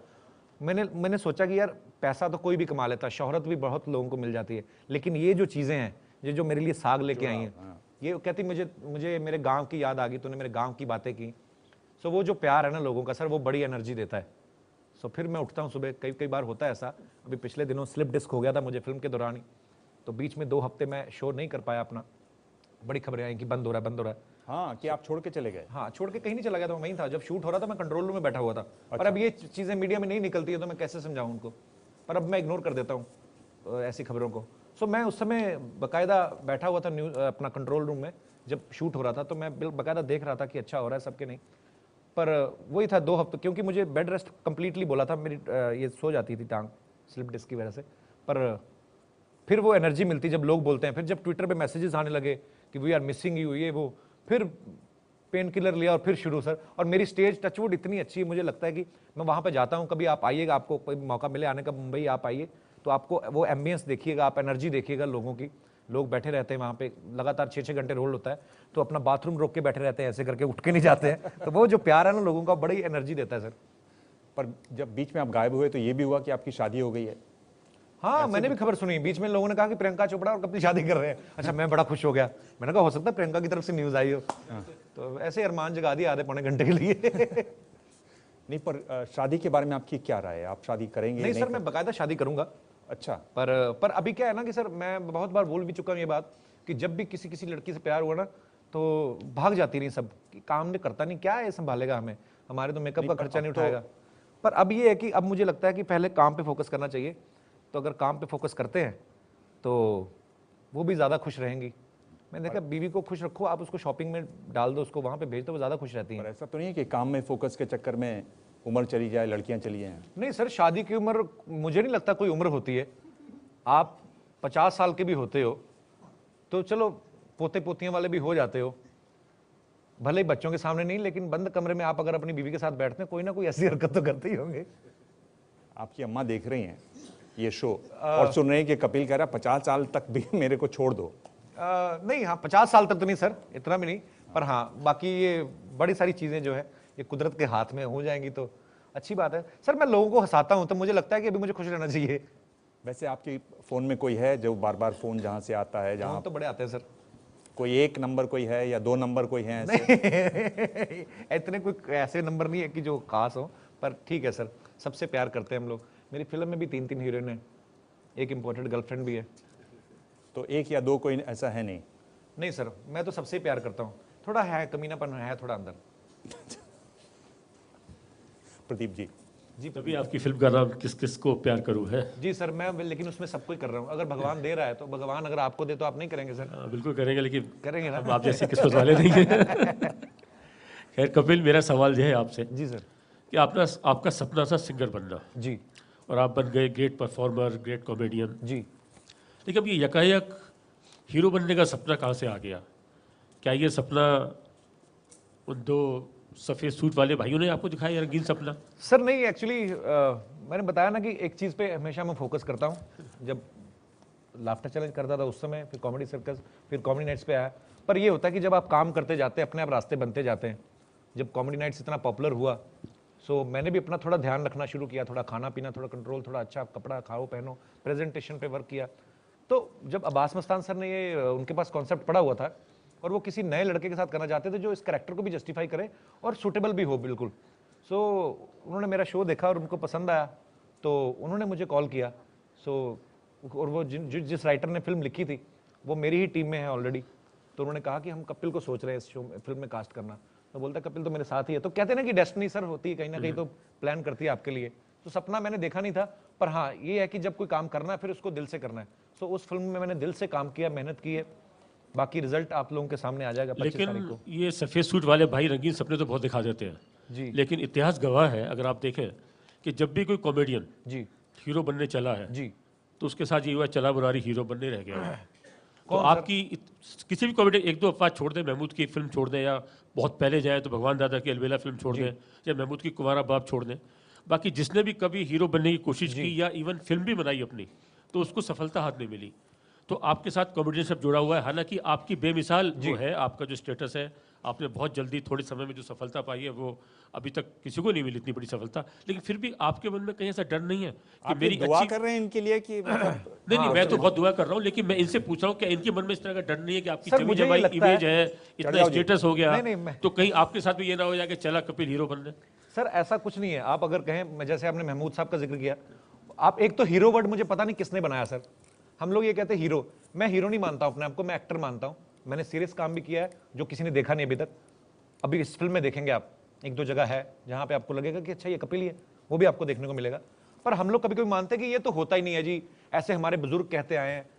ये कब से हो गया कि ये चीज़ होती आई है, तो आगे भी ऐसे ही होती होगी। आप बदलिए ना, हर कोई बंदा ऐसे बदलता है। आप हमेशा से लोग कहते थे कि यार हमेशा जो पॉलिटिकल फैमिलीज हैं उन्हीं के बच्चे आगे पॉलिटिक्स में आते हैं आगे। ऐसे लोग भी हैं, अभी आपके सामने उदाहरण है, एक प्रधानमंत्री ऐसे आए हैं जिनका कोई पॉलिटिकल फैमिली नहीं थी, उन्होंने चेंज किया। सो मुझे लगता है कि इंसान के अपने अंदर होता है। हीरो नहीं हूं मैं हीरो वर्ड ही मुझे नहीं समझ में आता एक्चुअली क्यों बोलते हैं हीरो। हीरो हमारे आर्मी वाले हैं जो हमारे देश के लिए लड़ते हैं, बॉर्डर पे जान देते हैं। मैं एक्टर हूं एक, और मुझे अपना काम आता है। जब मुझे सर, मजदूर आदमी कभी भूखा नहीं मरता, जिसको हाथ का कारीगर है जो। सो मुझे जो मेरा काम आता है वो तो मैं कर ही रहा हूँ। और फिल्म में भी मैं कुछ ऐसा हटके नहीं कर रहा हूँ कि मैंने कोई बड़ा कभी मैं कोई हेलीकॉप्टर में बैठ के आ रहा हूँ, गोलियां चला रहा हूँ और गब्बर को मार रहा हूँ। मैंने वही किया जिसमें लोग मुझे पसंद करते हैं। मैंने कोई एक्सपेरिमेंट नहीं किया है।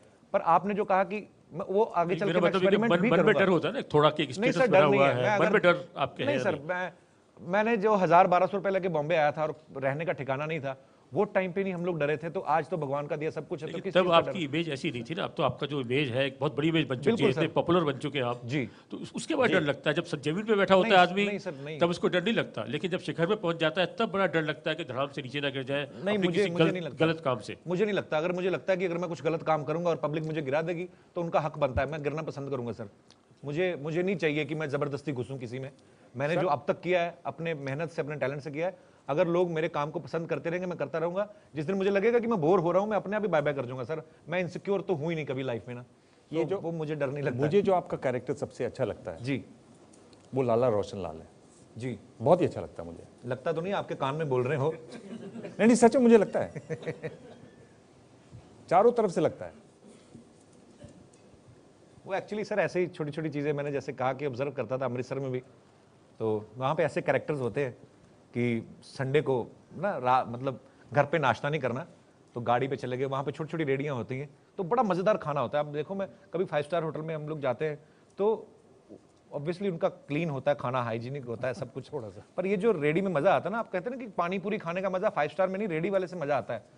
पर अब लोग कई भी यही बोल देते हैं, लेकिन यार वो ना उंगलियां डाल के ऐसे पानी में देते हैं। मैंने कहा जो असली खट्टे का मजा है वो उंगलियों का ही तो होता है बाकी रेसिपी तो उनकी भी सेम ही होती है। सो वैसे कैरेक्टर मैंने देखा है कि कोई पूरियां वूरियां खाते हैं जो संडे को अपनी गाड़ी के ऊपर रख के प्लेट में, तो वो लाला रोशनलाल का भी ऐसा किया था। अभी मुझे उनका कुछ याद नहीं ऐसा, पर ये 8-9 साल पहले की बात है सर। अभी तो नहीं करता हूं मैं वो, और अभी ऐसा कुछ याद नहीं आ रहा है। कोई भी एक कई लोग होते हैं ना कि जो किसी की बात सुनते हैं तो फालतू में अटेंशन लेने के लिए किसी आदमी ने बोल दिया कि यार एक फलाने लड़के का MMS बन गया ऐसे, तो बड़ा मशहूर हो गया वो, तब इस आदमी को पता भी नहीं MMS होता क्या है।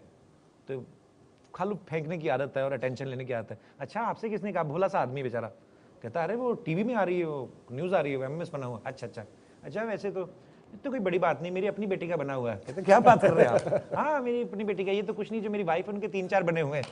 तो मैं तो कहता भगवान सबको आपकी बहू बेटी का भी बने हो, थप्पड़ मारा खींच के, भैया क्या बात कर रहे हैं आप? कहते नहीं इसमें कुछ गलत बात नहीं है, आपकी बहू बेटी अपने पैरों पे स्टैंड हो रही है, होने दे। तो बंदे को पता ही नहीं है उस बात का। तो वैसा एक्चुअली वो कैरेक्टर था। ये बड़े पुरानी बातें हैं सर, ये 7-8 साल पहले मैं ये करता था। तो ऐसे ही लोगों में से ही ढूंढ के जी, तो ऐसे ही टीवी पे करते रहते हैं जी। आकांक्षा जी, अभी जैसे कॉमेडी आपका शो चला, काफ़ी अच्छा चल रहा है, आप फिल्म में भी आ गए, तो दो तरह से मतलब एक आपको वहाँ भी फोकस करना है, यहाँ भी फोकस करना है। लेकिन हमारे यहाँ क्या होता है, बहुत जल्दी जल्दी चीज़ें चेंज होती हैं, बहुत नयापन, क्योंकि अब हमारे हाथ में मोबाइल है, हर दिन कुछ नया है। तो कभी आपको टाइप्ड हो जाने का खतरा नहीं लगता? आपको नहीं लगता कि आप टाइप हो जाएंगे? कुछ नया एक्सपेरिमेंटिव आप सोच रहे हैं कि मुझे अगला क्या करना है? मुझे लगता है मैम समय के साथ चलना चाहिए। अगर हम ये कर ले कि नहीं हम तो ये करते आ रहे हैं सालों से, नहीं ऐसा भी नहीं है। नई जनरेशन जो आ रही है, मुझे भी पता आज से 10 साल बाद कोई उठेगा जो शायद बिल्कुल ही नई बात करेगा। सो मैं कभी उससे जेलस नहीं फील करूंगा। मैं सोचूंगा कि यार इसने ऐसा क्या किया है, मैं भी उसको। अब जैसे आप देखिए, जैसे मैंने मोदी साहब का जिक्र किया कि वो जनरेशन को साथ लेके चलते हैं, यंग जनरेशन को साथ लेके चलते हैं, ट्विटर पे वो अपडेट रहते हैं और फेसबुक पे अपडेट रहते हैं। पता है ये सब चीज़ें हैं, इन सब चीज़ें ज़रूरी हैं आज की डेट में। अगर आपको कुछ बड़े लेवल पे करना है, कुछ ग्लोबल लेवल पे करना है, सो अपने आप को अपडेट करना ज़रूरी है। सो वो मैं हमेशा ही कोशिश करूँगा कि जैसे मैं एक बार फ्लाइट में आ रहे थे तो मुझे कोई जर्नलिस्ट थे, वो मिले, कहते आपको नहीं लगता है कि कॉमेडी करते करते टॉपिक खत्म हो गए हैं? तो मैंने कहा सर ऐसा नहीं है, कॉमेडी हमेशा से रही है, बड़े सालों से, और हमेशा ही रहेगी, क्योंकि हर कोई हंसना चाहता है, हर कोई खुश रहना चाहता है। सो बड़े सालों से चलती आ रही है, आगे भी। बात यह है कि आप उसकी पैकेजिंग कैसे करते हैं, आप उसको प्रेजेंट कैसे करते हैं। सो उसके 1-1.5 साल बाद ही मैंने कॉमेडी नाइट्स जो है वो शो का कॉन्सेप्ट सोचा और वो किया। सो वो आपके सामने रिजल्ट की बहुत पसंद किया गया, और मुझे लगता है कि अपडेट करना जरूरी है अपने आप को। अभी कुछ है नया आपके दिमाग में कि नहीं, ऐसा तो नहीं, ऐसा एकदम से नहीं होता। मैं आपको आप बिलीव नहीं करेंगी, जब मैं कलर्स चैनल पे मिलने गया उनको, उन्होंने मुझे झलक दिखला जाके शो को होस्ट करने के लिए बुलाया था। तो मुझे लगा कि मुझे यार एक शो उनके साथ कुछ शेयर करना चाहिए। मैंने कहा सर क्यों ना हम एक कॉमेडी शो करते हैं? कहते हैं हाँ आप लेके आइए कॉन्सेप्ट। मैंने कहा मेरे पास एक कॉन्सेप्ट है। कहते आप सुनाइए। मैंने कहा मैं 3 दिन बाद मिलता हूँ आपसे। तो एक बड़ा मजेदार है, मैं पूरी फाइल लेके आता हूँ। मेरे को कुछ भी नहीं था मेरे दिमाग में। मैंने पेपर पे वो चीज़ें सोची जो मैं करता हूँ, कि अच्छा मैं होस्ट करता हूँ, अच्छा इन्होंने मुझे इसलिए झलक के लिए बुलाया। मेरा पब्लिक के साथ इंटरेक्शन रहता है जब मैं लाइव शोज़ में जाता हूँ।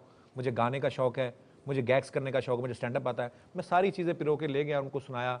जब मैंने ये सेट बनाया, जब डिज़ाइन किया कि मैंने सेट उनको ऐसे बना कि मुझे ऐसा सेट चाहिए, बनाया। जो सेट डिज़ाइनर थे उन्होंने बाद में बनाया उसको। उन्होंने देखा तो उनको लगा कि ये क्या बनाया, ऐसा सेट कब होता है टीवी शोज़ में, क्या होता है? मैंने कहा आपने मेरे पे भरोसा किया तो मेरे को करने दीजिए। बड़ा मुश्किल होता है एक्चुअली पहले अपनी बात को रखना और उसको प्रूव करना। फिर जब हो जाती तो फिर सब, हमें तो पता ही था बच्चे में बड़ा टैलेंट है, फिर ये सब बातें भी होती हैं। मुझे सुनील दत्त साहब की बात एक याद है, हमारी यूनिवर्सिटी में आए वो, तो हम नेशनल विनर थे हम लोग यूथ फेस्टिवल में। तो हमें सब वो तो यूनिवर्सिटी कलर देते ब्लेजर, तो वो पहने हम लोग बैठे हुए वहाँ पे। तो उन्होंने भाषण दिया, कहते जब मैं फिल्म इंडस्ट्री में गया हमें कोई कमरा नहीं देता था किराए पे कि ये तो फिल्म वाले लोग हैं, ये ऐसा है। और उनके पिताजी नहीं थे, तो कहते मेरी माँ को लोग बोलते थे कि एक तो बेचारी का पति नहीं है, ऊपर से एक बेटा निकला वो भी एक्टर।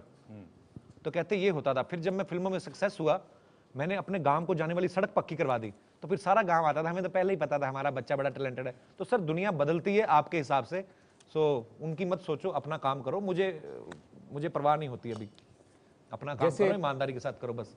कभी जैसे जब शो करते हैं, जैसे हम लोग ये प्रेस कॉन्फ्रेंस भी करते हैं, तो हमें मालूम है कि हमारे गेस्ट होंगे और एक बेसिक सवाल होंगे जो हमें पूछने हैं। हमें ये भी मालूम रहता है कि गेस्ट ये कहेगा तो हम उसका ये सवाल देंगे और उससे आगे ये सवाल पूछेंगे, तो देखते हैं नया कुछ निकलेगा। कोई इतना डर नहीं रहता कि शो फेलियर हो जाएगा। पर आपकी जो चीज़ है वो वैसी नहीं है। आपको हर बार क्रिएटिव होना है जी। कभी डर ये रहता है कि यार नहीं चला ये, या चल गया ये, या आप हर चीज ट्राई करते रहते हैं? कैसे वो प्रोसेस कैसे होता है? सर मैं होता कि एक जब मैं किसी से कोई क्वेश्चन करता हूँ, स्पेशली इंटरव्यू सेक्शन में, गैग्स तो हमारे प्लान्ड होते हैं, हम लोग रिहर्स करते हैं। हालांकि उसमें भी इम्प्रोवाइजेशन बहुत होती है, क्योंकि करते करते कभी कोई आर्टिस्ट भूल गया तो मुझे होता है कि यार कट ना हो, मैं कोई ऐसी बात बोल दूं कि ऑडियंस का लाफ्टर आ जाए, तो वो एक्टर भी जो है वो नर्वस ना हो, सामने वाला भी। सो वो बाद में एडिट में भले ही वो ऐसी लाइन हटा दे बिकॉज वो उसके अलग कॉन्टेक्स्ट में आती है। तो ऐसा होता है, कभी कभी होता है मन में कि यार कोई ऐसे आर्टिस्ट आते हैं जिनके बारे में शायद जिन्होंने कुछ ज़्यादा काम नहीं किया या जिनकी कोई पहली फिल्म आ रही है। सो उस समय ऐसा होता है, उस समय फिर मैं फ्री हो जाता हूँ और अपने आर्टिस्ट को बोल देता हूँ कि फैल जाओ, 5-6 घंटे रोल करेंगे, 1 घंटे का तो अच्छा निकलेगा ही। सो उस समय हम लोग फैल जाते हैं सर। और हमेशा जब जब हमें ऐसा लगा है कि आज थोड़ा ऐसा लग रहा है कि हम लोग प्रिपेयर नहीं है, उस समय हमारा ज़्यादा अच्छा होता है। तो फैल जाइए आप लोग। ये आपको आपके दोस्त, मैं तो फैलता ही हूँ, मैं हमेशा ही जब भी जाता हूँ तो मेरी कोशिश रहती है कि हमेशा ऐसा ही माहौल रहे। पर ये जो आपके वो सब बैठे ना सिपा सलार, मुझे लगता है तो तीर लेके बैठे हुए सब मेरी तरफ। जी, ये 2 लोग थे, राजू श्रीवास्तव, 2 लोग हैं, राजू श्रीवास्तव और भगवंत मान जी। इधर से आए और छलांग मार के उस तरफ चले गए, पॉलिटिक्स की तरफ। अभी राजू भी चले गए हैं पॉलिटिक्स में। राजू भी चले गए हैं, राजू भी चुनाव लड़ने की बात कर रहे हैं और काफी लड़ रहे हैं, काफी बात ही कर रहे हैं, काफी दिनों से उनकी बातचीत चल रही है। तो क्या लगता है आपको एक वो रास्ता आपने कभी भी सोचा कि भाई हाँ ये भी एक लाइन हो सकती है पॉलिटिक्स वाली? सीरियसली पूछ रहा हूं। सर मैंने कभी नहीं सोचा एक्चुअली। मुझे लगता है कि मुझे एक्चुअली समझ में नहीं आएगी सर। हो सकता है कि इसमें घुस जाऊं तो मैं समझ भी जाऊं, क्योंकि मेरी पिकअप अच्छी है, मैं एक डम्ब आदमी नहीं हूं, मुझे पता है। पर ये होता है कि यार मैंने जब भी देखा, जब कोई पॉलिटिक्स में जाते हैं तो पता नहीं कौन कौन से मुद्दों पे बातें होती हैं। और मैं क्योंकि सर इस इंडस्ट्री में हूं तो कई खबरें मेरे बारे में भी ऐसी आती है जो मुझे लगता है यार ये बात तो हुई नहीं थी, ये क्यों आ गई, वो पता नहीं कहाँ से आती घूम के।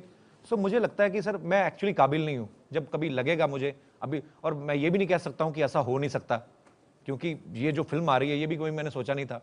सो आपकी बात भी जायज़ हो सकता है कल को ऐसा हो भी जाए, पर फिलहाल मैंने कभी ऐसा सोचा नहीं है सर। इस फिल्म पे तो मुझे यही पूछना है कि आपने पूछा कि ये सफेदी पहनते हैं, सफेदी क्यों पहनते हैं, प्रॉब्लम क्या है इनको? और कोई रंग नहीं? मैं अब लेडीज मेरी बात से सहमत होगी, जब आप उठती हैं तो सुबह सुबह मैचिंग करती होंगी कि ये चप्पल जो है, अब आप देखिए आपके दुपट्टे से ये मैच कर रहा है, जो बीच में ये नग लगा हुआ है।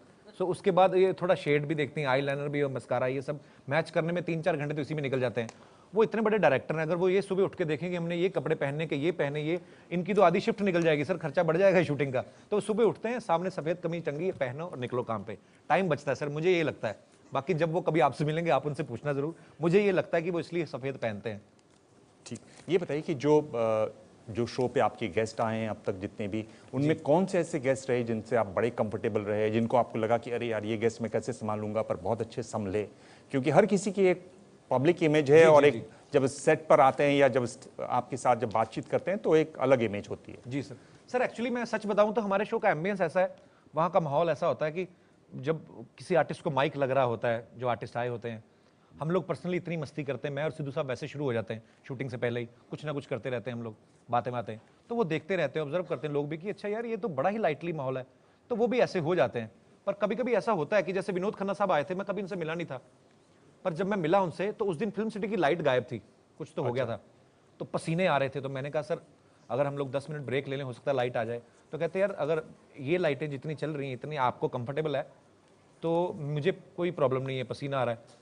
तो मैंने कहा सर मतलब मैं उनसे फिर उनकी बातें सुनी, उन्होंने अपनी बातें मुझे बताई कि यार हम लोग जब शूट करते थे तो हमारे वैनिटी वैन्स नहीं होती थी, हमारी एक ही शर्ट की हम लोग 4-4 कॉपी बना के रखते थे कि ये पसीना आ जाएगा तो ये पहन लेंगे। मोबाइल फ़ोन भी नहीं होते थे, फ़ोन आता था होटल की रिसेप्शन पे भाग के जाते थे। मैंने उनकी स्ट्रगल सुनी तो मुझे लगा यार हम लोगों ने तो किया ही कुछ नहीं अभी, तो इतनी मेहनत करके लोग आए, तो मुझे कंफर्टेबल हो जाते हैं सर। कभी वो हमारे हिसाब से हो जाते हैं, कभी मैं उनके हिसाब से हो जाता हूँ। सो हमेशा ऐसा कभी नहीं हुआ कि ऐसा डिस्कम्फर्ट लगा हो। सो आपने कहा कि अफवाह तो उड़ी थी प्रियंका चोपड़ा की, लेकिन सेट पर और जो देखते हैं वो यही बताते हैं कि जब भी दीपिका पादुकोणे होते हैं आपके साथ, आपके सेट पर आपकी गेस्ट होती हैं दीपिका पादुकोणे, तो आपकी हंसी डबल हो जाती है। कुछ ऐसा आपको अंदर से कुछ आती है आवाज? सर आप हमेशा पॉलिटिशियन के साथ बातचीत करते हैं, आप दिल से बताइएगा, कभी आप दीपिका को देखते हैं, आप भले ही शादीशुदा हो जो भी है, अंदर से सर कहीं ना कहीं तो फीलिंग तो आती होगी कि शादीशुदा नहीं हूं मैं, तो फिर तो सर 100% आती होगी। सर ऐसे ही जब आप किसी को लाइक करते हैं, और सिर्फ दीपिका ही नहीं, सुष्मिता सेन मुझे बड़ी अच्छी लगती हैं। जब वो मिस यूनिवर्स बन के आई थी तो मुझे लग रहा था कि वो जो रथ पे चढ़ के आ रही थी और ये कर रही, मुझे लगा था मेरी तरफ ही आ रही है सीधी। तो मैं जब उनसे मिला तो मैंने उनको बताया भी कि मैं आपको बहुत एडमायर करता हूँ, मुझे बड़ी अच्छी लगती हैं। जब आप एक फिल्म में सलमान खान को बोल रही थी कि हाय मेरा बच्चा, ये वो, मुझे लग रहा था मुझे ही बोल रही है यार। सो कहीं ना कहीं सर एक्चुअली मुझे लगता है कि ये अभी आप बोले थे ना कि फिल्मों में आने का सोचा था या नहीं, मुझे लगता है ये कनेक्शन भगवान शायद देख रहा था कि ये बच्चा बड़ा तरस रहा है, इसको मिलवा दो। सो मैं जिन जिन को एडमायर करता था, जिन जिन को मैं लाइक करता हूँ, सुष्मिता सेन, प्रियंका चोपड़ा, तो वैकेंसी खाली है, सुष्मिता सर की वैकेंसी खाली है। सर आप देखिए, अब ये बात वहीं पे आ गई कि मेरे पे सब नजर रखते हैं कि मैं किनको लाइक करता हूँ, आपको अंदर की एक एक चीज पता है कि वैकेंसी खाली है। हमारा तो काम ही यही है, हम तो सब पे नजर रखते हैं। आप सर काम बीइंग ए जर्नलिस्ट आपका काम होगा, लेकिन बीइंग ए मर्द आपने जो नजर रखी है मैं उसकी दाद देता हूँ सर। तो बस सर ऐसे ही है। और भी कोई नाम ऐसा ना हो छूट जाए, क्योंकि 3 ही नाम आए अभी तक।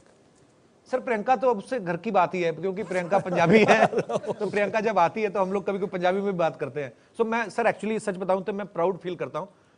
मैं हमेशा उसको एक बात बोलता हूं प्रियंका को, मैंने कहा आपकी कोई फिल्मी बैकग्राउंड नहीं है, आप एक जगह से उठी, बरेली शहर से, और आप मिस वर्ल्ड बनी, आज आप फिल्म इंडस्ट्री में इतने टॉप पे हैं, और आज हॉलीवुड में भी आप उनका नया शो लॉन्च हो रहा है। सो मुझे प्राउड फील होता है अपने देश की लड़कियों पे कि यार ये इतना अच्छा काम कर रही हैं। सो अगर हम लोगों ने कुछ अचीव किया तो बड़ी बात नहीं है, ये हमारी लड़कियां जो बड़ी छोटी सी जगह से, आर्मी बैकग्राउंड है उनकी, फिल्म में कोई बैकग्राउंड नहीं है। सो मुझे हमेशा ही वो आदमी जो अपनी स्ट्रगल करके आ गया है, मैं उनको एडमायर करता हूँ। वो अलग बात है कि हम लोग बोल देते हैं कि मैं तुमसे प्यार करता हूँ या ये है, वो लोग इंजॉय करते हैं उस चीज़ को, पर उसका मतलब ये नहीं कि मैं इतना भी कमीना नहीं हूँ सर। मैं जेन्युइन आदमी हूँ, कोई इतना मैं ज़्यादा भी नहीं है कि उसको भी कर दूँ उसको भी, बट या आई लव सुष्मिता सेन। कपिल शर्मा इस समय हमारे शो पर हैं, प्रेस कॉन्फ्रेंस में कपिल शर्मा, और आगे रैपिड फायर में उनसे पूछेंगे 5 सवाल। देखते हैं उन 5 सवालों में से वो कितने सवालों का जवाब दे पाते हैं। प्रेस कॉन्फ्रेंस में आज हमारे साथ कॉमेडी किंग कपिल शर्मा। ये दौर है रैपिड फायर का, हम उनसे पूछेंगे 5 सवाल। ओके 5 सवाल में मैं आपको 2 ऑप्शन दूंगा, उन ऑप्शन में से आपको एक चुनना है। ओके और ये वो दौर है जिसमें आप कह सकते हैं मुझे इसका जवाब ही नहीं देना। ओके और अब तक जितने भी लोग आए हैं उसमें एक तरफ असदुद्दीन ओवैसी थे जिन्होंने सिर्फ एक जवाब दिया। अच्छा। और मैक्सिमम जवाब दिए शत्रुघ्न सिन्हा जी ने, उन्होंने 4 सवालों के जवाब दिए। ओके। तो आप चूंकि लाफ्टर चैलेंज से हैं और चैंपियन हैं, मैं उम्मीद कर रहा हूं कि आप जवाब देने के लिए कम से कम 5 जवाब देंगे। अच्छा। और अगर 5 में से आप 3 जवाब सही देते हैं, अगर 3 जवाब सही देते हैं तो ये एक गिफ्ट है। नहीं भी देता तब भी दे देना सर, इतनी दूर से। शुरू करें? जी सर। मेरा पहला सवाल है कि अगर, आसान सवाल है जी, कि भविष्य में आप क्या करना चाहेंगे, कॉमेडी या सिंगिंग? कॉमेडी। सिंगिंग साथ साथ होती रहती है। जैसे फिल्म में मेरे को अब्बास मस्तान सर ने गाना गवाई लिया, थोड़ा थोड़ा आता रहता है, जितनी आती है उतना गा लेंगे। आपको इन 2 शहरों में से कौन सा पसंद है, अमृतसर या दिल्ली? अमृतसर। 2 में से 2 जवाब तो दे दिए। ऑब्वियसली मेरा जन्म हुआ है वहां पे। पर बॉम्बे आपकी काम की जगह है, वहीं अब आप, वो ऑप्शन दिया ही नहीं आपने सर। तो फिर भी आपको अमृतसर पसंद है। ऑप्शन होता तो वो बात की बात, अभी मत ऐड करिए सर उसको, वो तो हो गया। नहीं, अमृतसर या बम्बई? नहीं सर, क्वेश्चन था अमृतसर या दिल्ली, अभी आप इसको चेंज मत करिए। लिखा हुआ इसमें अमृतसर या फिर सर दोनों आते, क्योंकि अमृतसर मेरा जन्म हुआ है, मेरे माँ बाप वहाँ के हैं, और मुंबई ने मुझे बहुत दिया सर। मैंने वहाँ पे अपना, मेरा करियर वहीं पे बना है, वहीं पे मैंने स्ट्रगल किया है, सब कुछ वहाँ पे दिया है। सो उसमें ऑप्शन होती है तो मैं शायद ये कहता कि मैं इसका जवाब नहीं दूंगा या दोनों दूंगा, कि दोनों मेरे को पसंद है। तो इसका आप जवाब नहीं दे रहे। पॉलिटिशियन तो आप भी बड़े अच्छे बन सकते देवांग सर, झट से आपने दिल्ली की जगह बॉम्बे सीधे 2000 किलोमीटर 1 मिनट में उड़ा दिया आपने।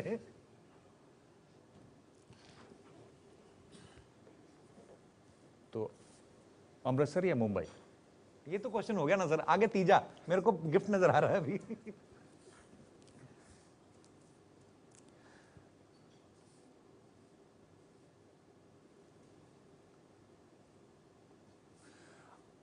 आपको कौन से पॉलिटिशियन ज्यादा पसंद है, नरेंद्र मोदी या अरविंद केजरीवाल? ये वही सवाल है ना पहले वाला ही, नरेंद्र मोदी जी। सर देखिए, पॉलिटिशियन मैं एज ए जो मैंने पहले कहा कि मैं बहुत एडमायर करता हूं, क्योंकि उन्होंने एक छोटी सी जगह से उठ के वो पीएम बने हैं। सो जो केजरीवाल हैं, उनकी आपस में जो भी इक्वेशंस हों, बीजेपी की या आम आदमी पार्टी की, लेकिन मेरे लिए मैं उनका भी फैन हूं, क्योंकि उन्होंने भी जीरो से शुरू किया, एक सरकारी नौकरी छोड़ के, अच्छे पद पे वो थे, और वो छोड़ के आप घुस जाएं, धरने पे बैठ जाएं, अपना घर परिवार छोड़ के। सो सर मैं उनको भी सल्यूट करता हूं। बड़ा मुश्किल होता है, आप में से, हम में से कितने लोग हैं जो अपना चलता बार कारोबार छोड़ के, नौकरी छोड़ के हम आप सड़क पे आ जाएं और कहें कि हमें देश के लिए कुछ करना है, नहीं होता ऐसा। सो मैं उनका भी फैन हूं इस वजह से। तो सर केजरीवाल या मोदी? पॉलिटिशियन की अगर बात करें, फिर मिस्टर मोदी। क्योंकि हो सकता है केजरीवाल साहब को तजर्बा कम हो, पर इंटेंशंस उनकी बुरी नहीं होंगी, ऐसा मुझे लगता है सर। बाकी आप बेहतर जानते हैं। अगर आपको बाहर करना हो अपने शो कॉमेडी नाइट्स में से, तो आप गुत्थी को बाहर करेंगे या दादी को? बाहर करना हो, मैं किसी को नहीं करूंगा सर। वो एक्चुअली शो का नाम भले कॉमेडी नाइट्स विद कपिल है, लेकिन उन सबकी सपोर्ट है, वो मेरी फैमिली की तरह ही है। मैं अपनी ओरिजिनल फैमिली के साथ इतना नहीं रहता हूँ जितना उन लोगों के साथ रहता हूँ।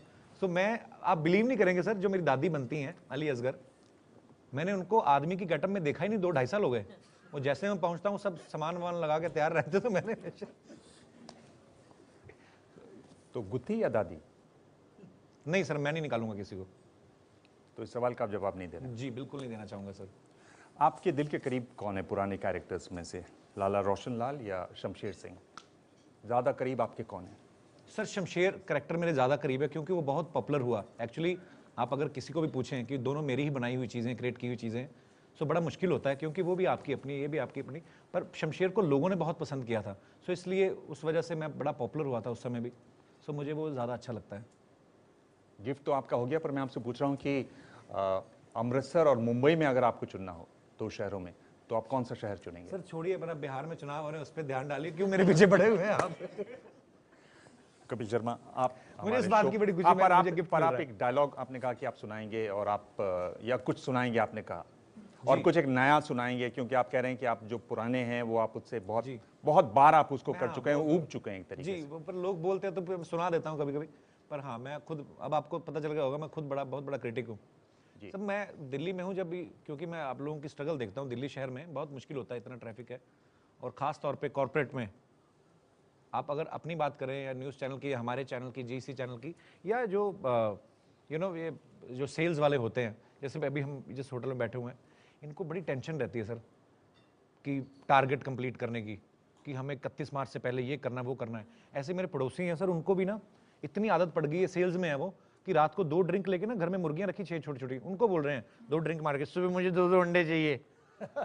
सुबह सभी मुर्गियों ने 2 अंडे दे दिए, एक ने 1 दिया, उसको बोल रहे हैं मैंने कहा 2 अंडे चाहिए, वो बेचारी डर के बोल रही, कहती सर जी ये तो मैंने आपकी डर की वजह से दिया है, वैसे तो मैं मुर्गा हूँ। तो ये सच्चाई है बेसिकली, ये कॉर्पोरेट वर्ल्ड की। सो ऐसे कोशिश करता रहता हूँ कि जब भी किन्हीं से मिलूँ, सो उनके एक्सपीरियंस और उनके हालातों में से कुछ ना कुछ निकाल के लोगों को सुनाता रहूँ, और लोग ऐसे प्यार देते रहें। कपिल शर्मा, बहुत बहुत शुक्रिया सर। शुक्रिया, आप हमारे शो पर आए। Thank you so much sir. Gift है आपके लिए, thank you so much. Thank you so much. Please press conference में आज हमारे खास मेहमान कपिल शर्मा। अगले हफ्ते मिलेंगे एक और खास मेहमान से, तब तक देखते रहिए एबीपी न्यूज़।